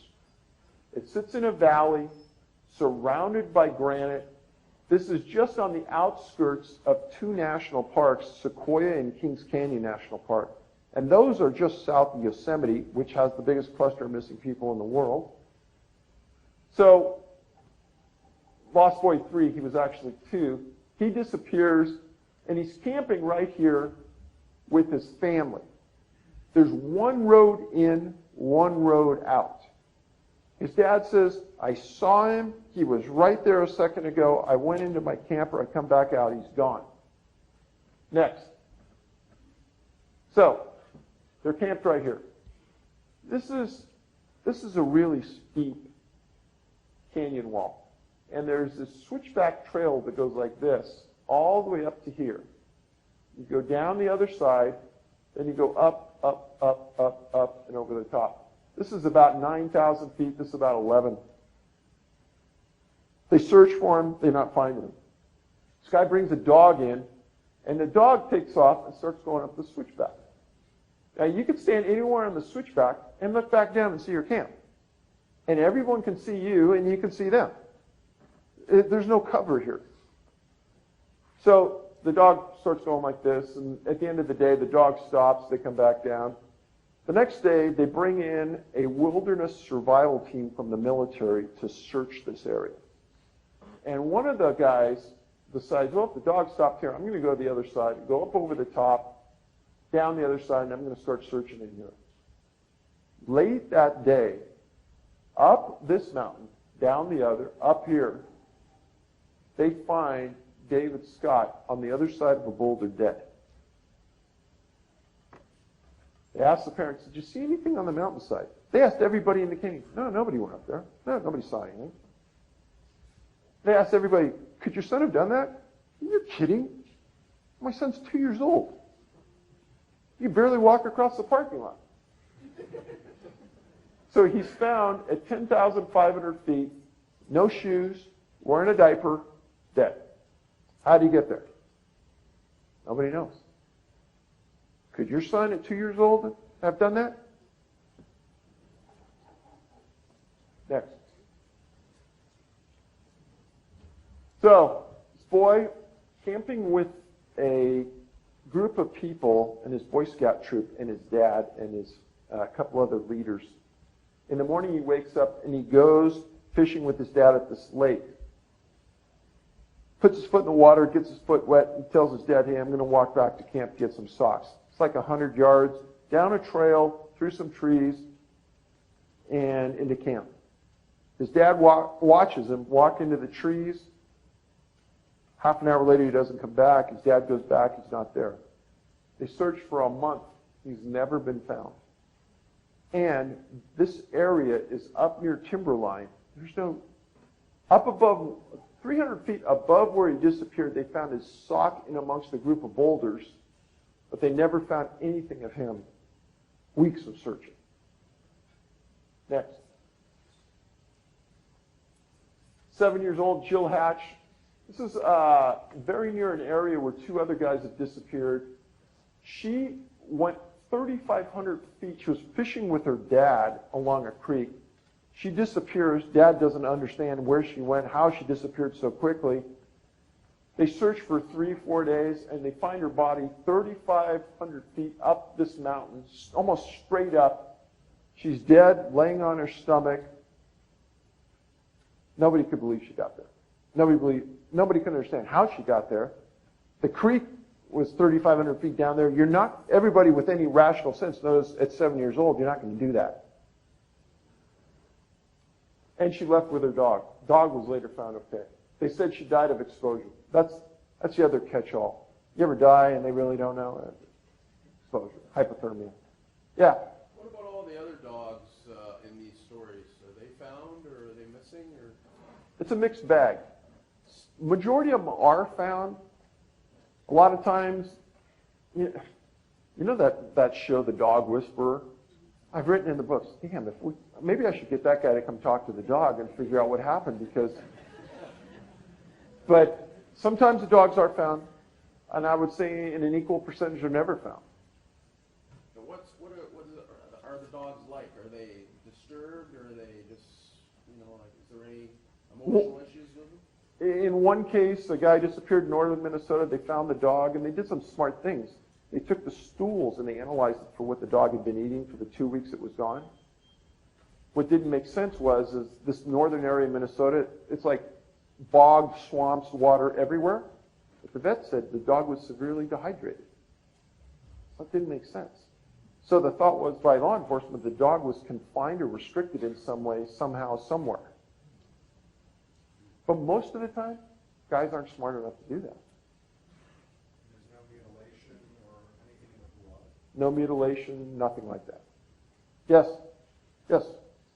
When the dogs, the bloodhounds are searching and they lose the scent, has there ever been a time or times where they found some other scent? The dogs are reacting in a way that doesn't make sense. So we like to read their minds and know. A lot of times what the handlers say is that they'll get the scent in a parking lot or something, and they'll walk them to the trail that they knew the person was last seen on. And in my books I write that the handler says the dog walked in a circle and sat down at my feet. Not normal. Or the dog would walk up the trail a little bit and just sit down and show no interest. The statements, and I often quote exactly what's said, but it doesn't make sense for those dogs, because those dogs, if you know them, if you've ever worked around them, they're so eager to get out there. They live for the hunt. They want to do it. And a lot of people have said, well, maybe it's a scent that they're frightened of. That could be. But dogs aren't afraid of bears. Dogs aren't afraid of mountain lions. So if it's that wouldn't work. Next. Okay. This is a great story. I met this man. Part of Oregon, very, very rural, lots of elk in this area. He was from another part of Oregon, went up and visited his grandfather. They were around a barn, him and his 2 brothers. His mom calls him in for dinner. His brother said he walked around one side of the barn and they went around another. And when they got on the other side, he was gone. Keith Parkins, 2 years old at the time. He's disappeared. Everyone in the community is called, and it's rolling hillsides in this part of eastern Oregon. Not a lot of cover, but some cover. So they get everybody in the area, hundreds of ranchers and things, and everybody starts searching. Well, he's missing for 19 hours. He's found 12 to 15 miles away from where he disappeared. And they figure he walked over 2 mountains, through 2 creeks, through umpteen dozen barbed wire fences. He had no memory of what happened. It says here, the father said he thought the little boy, in panic, must have been running most of the time to have covered so much distance. You believe that? So, I met this guy last year for the first time. Really, really. A nicest man you could ever ask. A little older than me now. And his mom, 92 years old, still alive, smart as a whip. And Keith goes, hey, Dave, you want to meet my mom? I go, yeah. Because she was there. I go, is she quick enough? She know what's going on? Oh, yeah. So we go to the house. She walks out with the clothing and the shoes Keith was wearing when he disappeared. Unbelievable. And to see these cruddy, yucky, leather-bound shoes that you and I wouldn't walk 10 feet in, and he walked supposedly 15 miles. We even asked him, Keith, look at these shoes. He goes, I know. They don't look too comfortable, do they? I go, no. And I go, so what do you think happened? He goes, Dave, I've been asked that my whole life. I don't have any memory. I never did have a memory. He was found laying face down next to an iced-over pond, unconscious. A great, great story. Yeah. Does teletransportation ever come up? Does what? Teletransportation? Teleportation. I've heard that before. Yeah. No, that's one of those things. Okay, so I've got to stop there, but question and answers. So I'll give you my best shot, best I can. One thing I won't do is a lot of people will say, oh, this is a conspiracy theory. Folks, I have never given you a theory. And I've given you a series of facts. Facts. So when somebody says, oh, this is part of that conspiracy theory stuff, I tell every host that I've ever met, drop it, because there's no theories here. I'm going to lay out a series of facts. And through those facts, we can come to some conclusions that they're interrelated. That's it. Okay, I'm going to come out here with a mic. If you could just get right to your question, then we can fit more questions in. So try to eliminate the preamble. Immediately following the Q&A, which will go till approximately quarter after, then we will assemble outside for a meet and greet. If you've bought a book, you can get it signed. And then, after that, 10 o'clock, apparently there is a pub crawl in the works. Well, we're going to crawl to one pub, and that would be, I believe it's O'Grady's on College. Okay? Yeah, stay away from the water. Okay. Questions? Just raise your hand. I was just wondering, in a nutshell, what do you think is going on? So what do I think is going on? So let's think about this. I spend all my time researching missing people. And I've spent 6 years now, probably about 12,000 hours on this topic. And each one of the books is a different spoke in the wheel. And let's say we have 3 or 4 spokes now. I don't think I've discovered everything. And I've spent all my time researching that.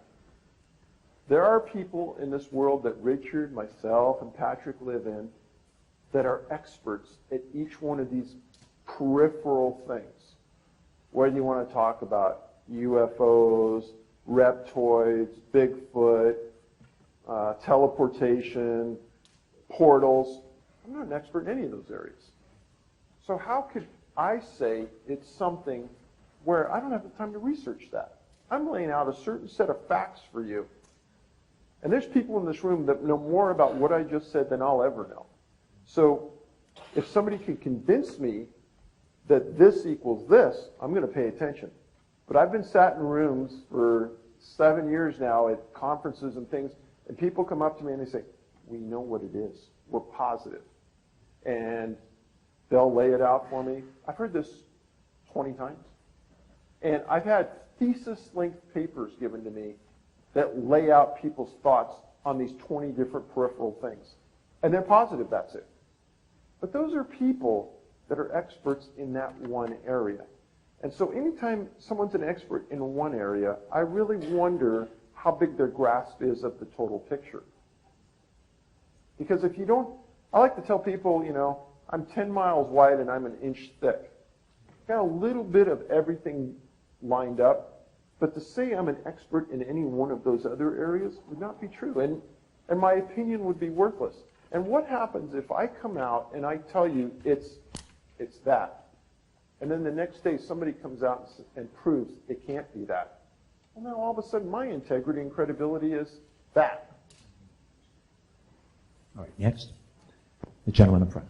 Any talk of hypnosis for Parkins? For Parkins, we did talk to him about that, and I honestly think that he was so young at the time that I don't even think that would work.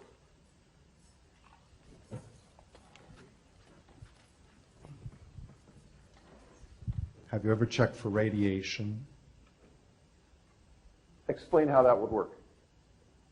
If there was any radiation traces in the area, has it ever been checked for? Area of what? Where you found the dead bodies or the missing bodies? Okay. So you got to remember something, and that's the paradigm of the searchers that I explained. They're not thinking criminal. They're not thinking anything unusual. They're just thinking they're searching for a missing person. They found them, job's done.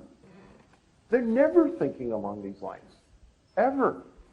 And in fact, let me tell you, the coroners never check for radiation on bodies unless they suspect radiation poisoning, which is really never. So the answer to that is no. You mentioned GHB, but there's also scopolamine. Does that have any bearing on anything? Not that I've heard of that, but I've never heard it brought up in a coroner's report.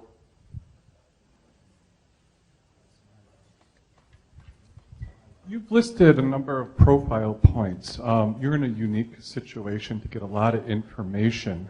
Are there profile points that you may not have mentioned because you're not totally comfortable with, but are still maybe intriguing? No, each one of my books lists everything that's realistically there. And at this point, if there was something I missed, somebody else, a reader would have brought it up. And I don't want to miss anything. I definitely would say it, and I wouldn't want to harbor anything. Well, David, since you mentioned the date rape drug, have you ever considered like a group of satanic cults or something operating? So once you read my books, you'll understand at the end of the first book that's impossible. Okay.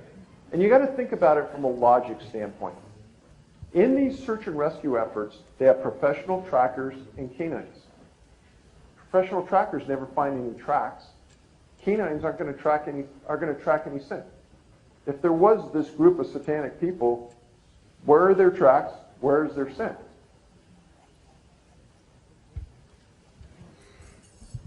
Just wondering, what would the government be like benefiting from like not disclosing like all this information? Well, that's brought up all the time about the national parks. Some people will say, well, they don't want to publicize how many people are really missing because they need the revenue for their parks. I can't believe that.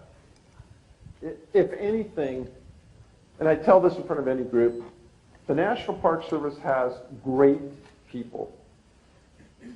The people you meet when you go in the park are the best of the best. If you ever go to a national park, they're the friendliest people you ever want to meet. And that's not the people that I'm angry at. It's the top tier in the National Park Service that are making decisions about this. It's not the frontline people. In fact, I doubt any of them even know what we're talking about. So I doubt it. Yeah. I was just wondering about the GHB issue.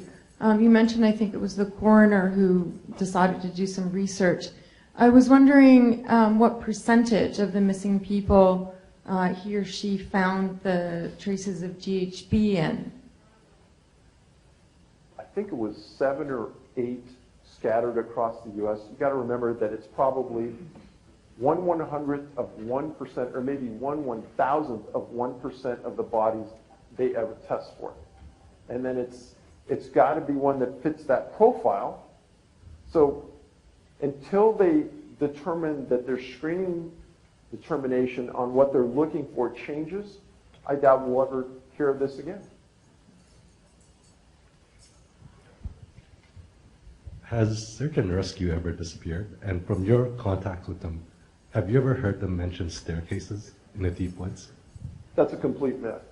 Staircases, if you ever read that, that's a complete lie. If somebody made that up. Because what I tell everybody, you hear that story, and if you ever found anything odd in the woods, what's someone going to do? They're going to GPS it, and they're going to publicize it. And we're going to go out and we're going to be able to see it.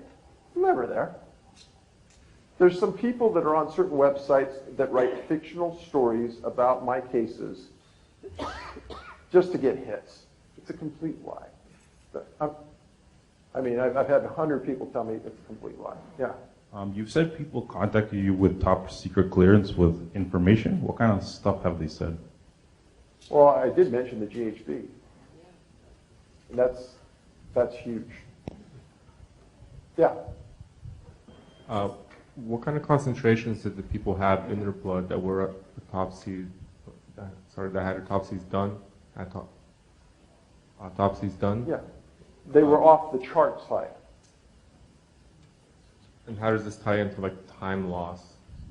Because you're saying like the elimination is very fast in the system, the half-life is very short, right? Right. But you're saying there's like a week of time. No, it's a matter of hours, and your system gets rid of it.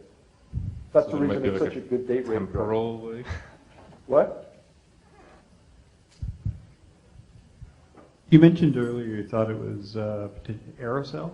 Or, Aerosol? yeah, that they were getting it? No, that's not what I said. I said, I theorize it has to be aerosol because they're not getting it from drinks, and they're not getting it injected. There are a few other ways.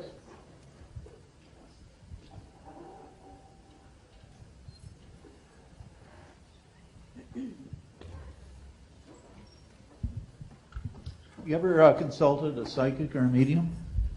I would in a minute, except I'm very protective of victims and their families. And I've worked with them in the past successfully. The person's no longer around. And for me to work with somebody, they would have to prove. So first of all, my information's out there. The people that are missing, the information's out there. If somebody can go find somebody, go do it. You'd hired a remote viewer, and he couldn't. He saw some kid in a cave, but it was like too dark. His head couldn't go to what he was seeing. Was there any other information about that? So remote viewers, if anybody doesn't know, there was supposedly a program in the U.S. government that had a remote viewing team. And essentially it's kind of like psychics, except these guys do it, and ladies did it more scientifically in a kind of a predetermined set profile. I've talked to two of them. Both of them have not ever done anything. So a number of the cases that you talked about, it seems like the people pretty much engaged in like superhuman feats in terms of the distances they covered and things like that. Has it ever been theorized that there was possibly some sort of psychotic break or mental state that they went into where their body was operating in an unusual way that would allow them to do that? Okay, so let's take that out of the equation for a second. And let's talk about 2-year-olds that did these amazing feats. It's not going to happen. You know, until you have kids, until you've lived around kids and you realize, hey, my 2-year-old doesn't want to walk around the mall with me. And to think that they're going to climb up a mountain 3,000 feet, I don't think so. I mean, am I being unrealistic about that? Does anybody want to? No. Yeah. Never. No, and if, I should say this, if the person has a history of mental health problems, we'll bet the case won't even work it. So, and that's for a lot of reasons, because sometimes people just want to drop out of society. They want to kill themselves, whatever that issue is, but I don't want any part of that. Yes? I was just going to say 2 comments here. The MO seems to be a lot like the cattle mutilations. The no signs of anyone landing anywhere. They're just gone. They're dropped down. And secondly, some of these people, as you said, they're brilliant or they're involved with some kind of research. So to me, that rings a bell too. So I just want your comments on that. And also, when you're dropped into water, a lot of forensics are destroyed. And you said those people basically were put into water, and water will do that. So just your comments on that.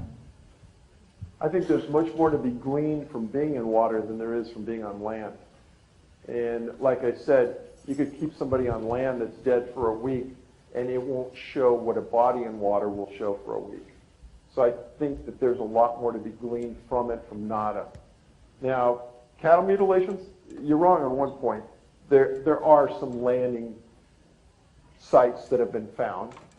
And if you read a book by Chris O'Brien, and he wrote a book, he's a good friend, and he'll say, Dave, there's no proof that this is aliens. There's no proof that it's our government. There's no proof of what's happening here other than something unusual. Now, a lot of those cows were dropped because they broke bones. None of the people I know have broken any bones that were found. So the parallels to me, we've talked about it a lot. I don't see it. And I'm pretty open-minded. I don't see the areas where the cattle disappeared and were dropped is not the areas where people were found or disappeared.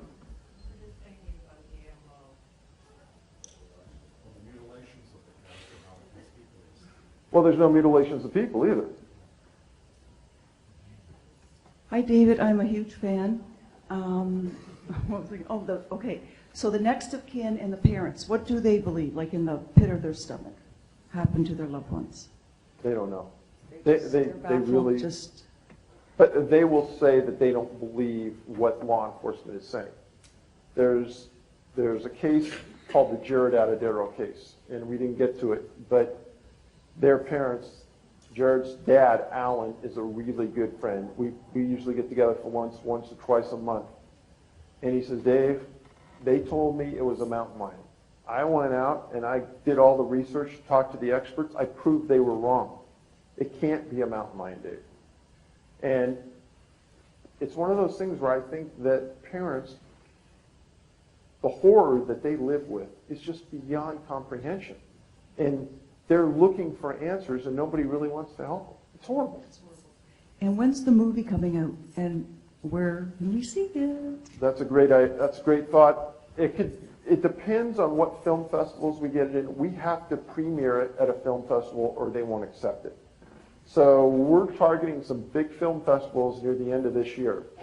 So they have to premiere it and then at some point it'll be released after that. We won't make the Toronto one. They have to, usually have to get it in 3 or 4 months before the film festival. Yeah.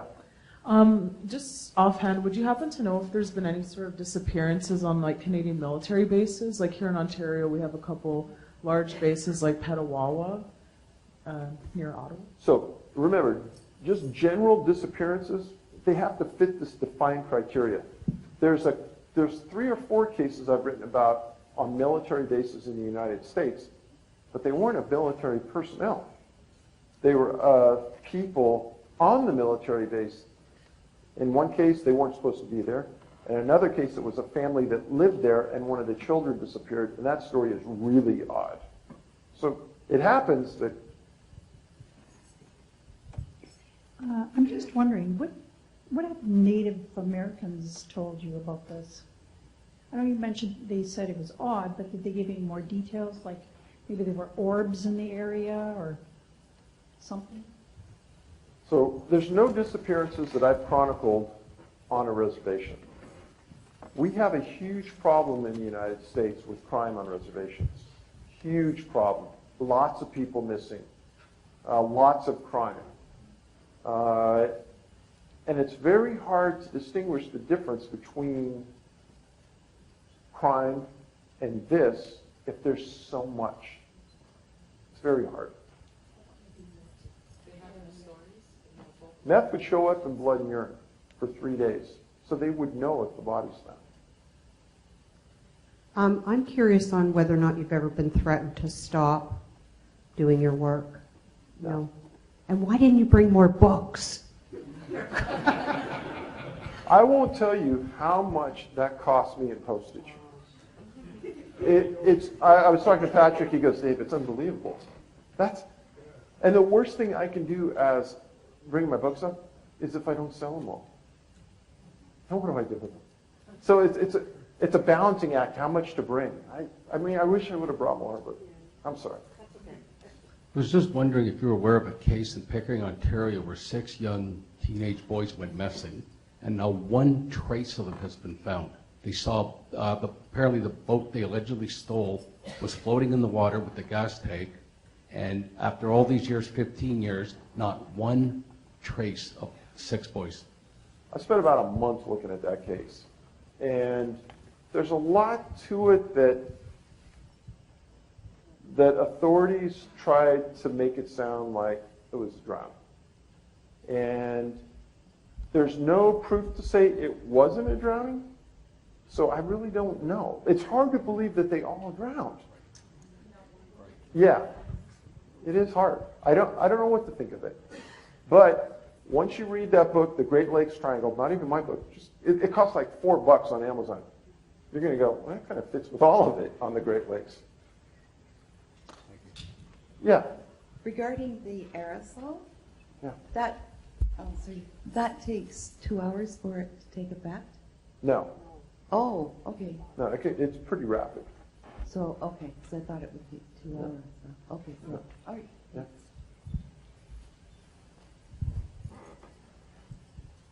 Hi, I hope I'm not mistaken about this. This show's on really late sometimes.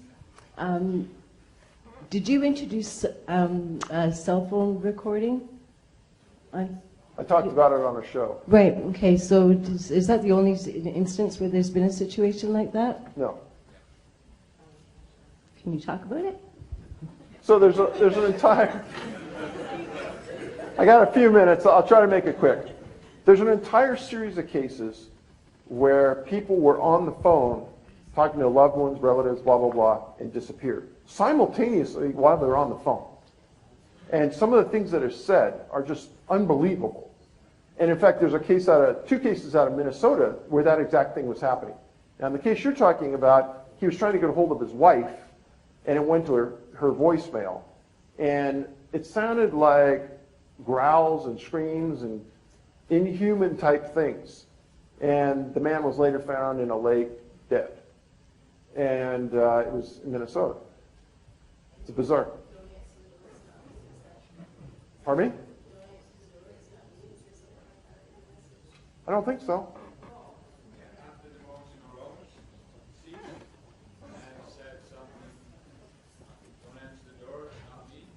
I didn't hear that.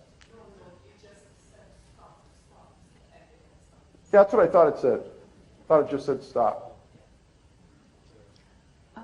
Regarding the intelligence people that were missing, I read an article some time ago that intelligence service has ways of killing people that they want to kill and not leaving a trace. Is that possible? So most of these cases, there are traces. I mean, there's a lot of people that have disappeared, never been found. There's no doubt about that.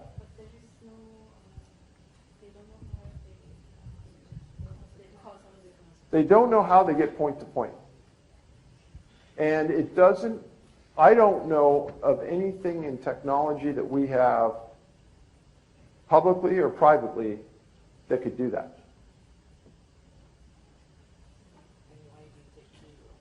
Hi. Somebody, yeah. Yeah, hi. Yeah, I just wondered, because of so many Indigenous women missing, especially out west, but there's other places too, and it's been ongoing for many, many years. I mean, they've had their troubles here. I don't know how much you know about all the Indigenous. I know a lot about it. 100-year genocide, right? Yeah. And I've been doing a lot of research, and I do work with the Indigenous.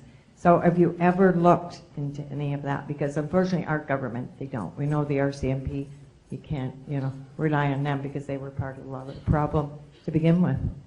Well, and where do I get my information if I don't get it from them?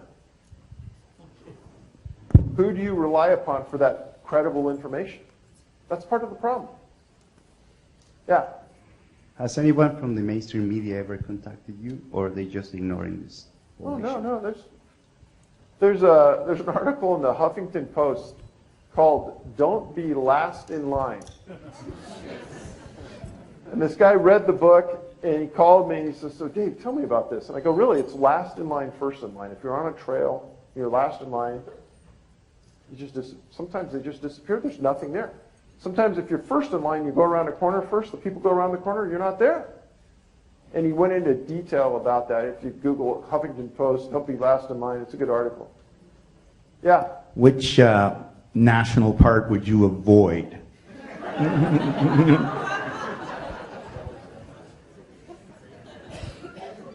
So I'm in Canada, so this is a different kind of talk. But one of the things at the end of the talk I talk about is what you can do to make yourself not be a target. So, former policeman in the United States, I can carry a gun everywhere. We have a law in the United States that if you have a concealed weapons license, you can carry a gun in a national park. Now, I tell everybody that I have never found a case where somebody was carrying a personal transponder, which anyone can buy for $150. You go into the woods, you disappear, you pull the transponder, it goes to a satellite, and then it goes to your National Oceanographic and Atmospheric Administration, indicating that there's a missing person. They'll respond search and rescue, and they'll find you within 10 feet of that response. I've never found a case where someone was carrying that and a firearm. One or the other, but never both.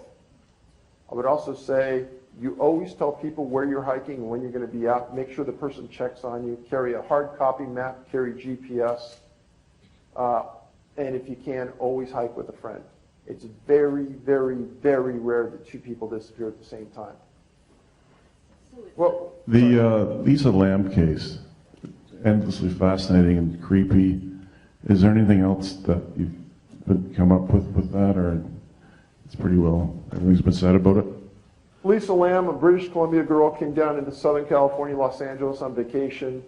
She was staying in a hotel, most bizarre story I've ever written about. And it's the most bizarre crime report that I never got. But she came down and she was visiting and she was staying in a hotel in a kind of a Skid Row neighborhood of Los Angeles. God knows why she picked that hotel. Nobody really knows. There have been a series of homicides, serial killers, all living in that hotel over its lifetime. It's like the creepiest place in the world. She disappears. Nobody finds her for days.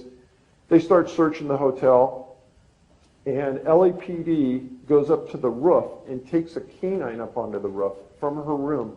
Dog doesn't react, nothing, no scent trail, no zero. Now on the top of the roof, there's 4 water tanks, huge water tanks, like 14 feet high, 5 feet around in diameter. And they pump the water up there, and that's the water system for the hotel. LAPD comes back down. Several days later, the maintenance man for the hotel gets a report that the water isn't flowing smoothly into the rooms, and there's an odd taste to it.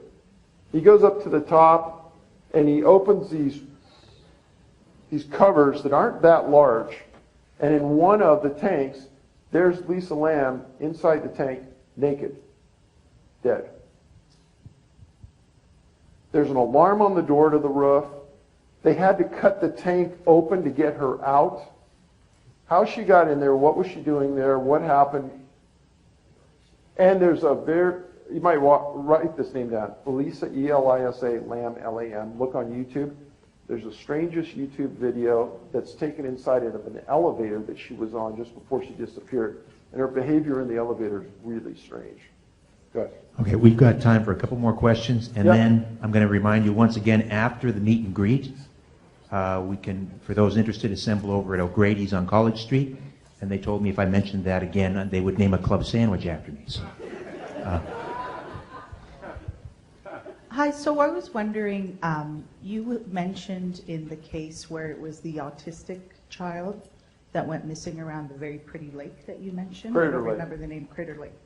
And you had said that there were, that the indigenous people of the area had said that they don't go around there, and you kind of alluded to the fact that there were other warnings of other sites where disappearings had happened that had similar warnings from the natives of the area, and I'm wondering if you could speak more to that.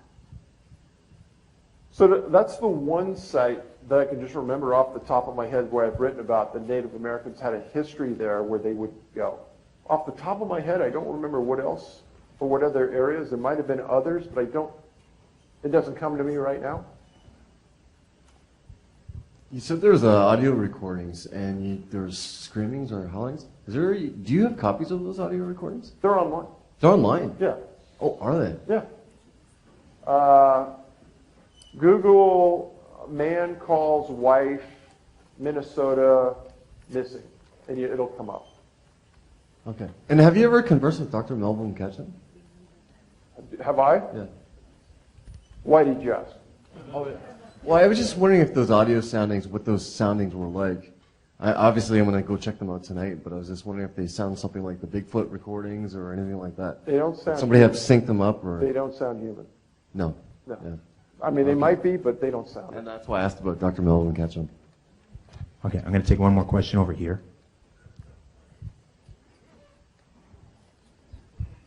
Hi, Dave.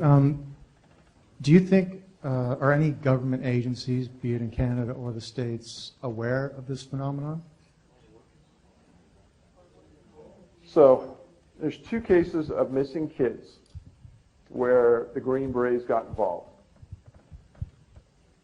Since I made that public and I talked about it, I said on Coast to Coast that I wanted to talk to a Green Beret member. Since that time, 2 families of Green Beret members have contacted me and said, well, according to you sign a secrecy oath when you're with the Green Berets. That's one reason that's suspicious. Normally in the United States, when a kid goes missing, they call in the National Guard to search. The reason being is the National Guard lives in the community where the search is occurring. Those are people like you and me that work part-time for the Army under National Guard status, and they search. They come home, they're like you and me, the next day we go to work, but we happen to be National Guard members, and they don't sign a secrecy oath. Why would they call in the National Guard to search for those 2 boys when they could have called in the Green Berets, when they could have called in the National Guard? And what were the Green Berets doing there, and why would they search for a missing boy? And is it part of the protocol of the Green Berets to search for missing people? Both families called and said, hey, we won't tell you who we are, but our father, our uncle, our dad is a Green Beret member, and he said that's BS. Green Berets won't search for anybody. My response going back is, if they weren't searching, what were they doing? All right, ladies and gentlemen, so outside for a meet and greet, and David would be happy to sign a copy of your book. Thanks David a lot for Paulides, coming, thank you guys. very much. Thank you.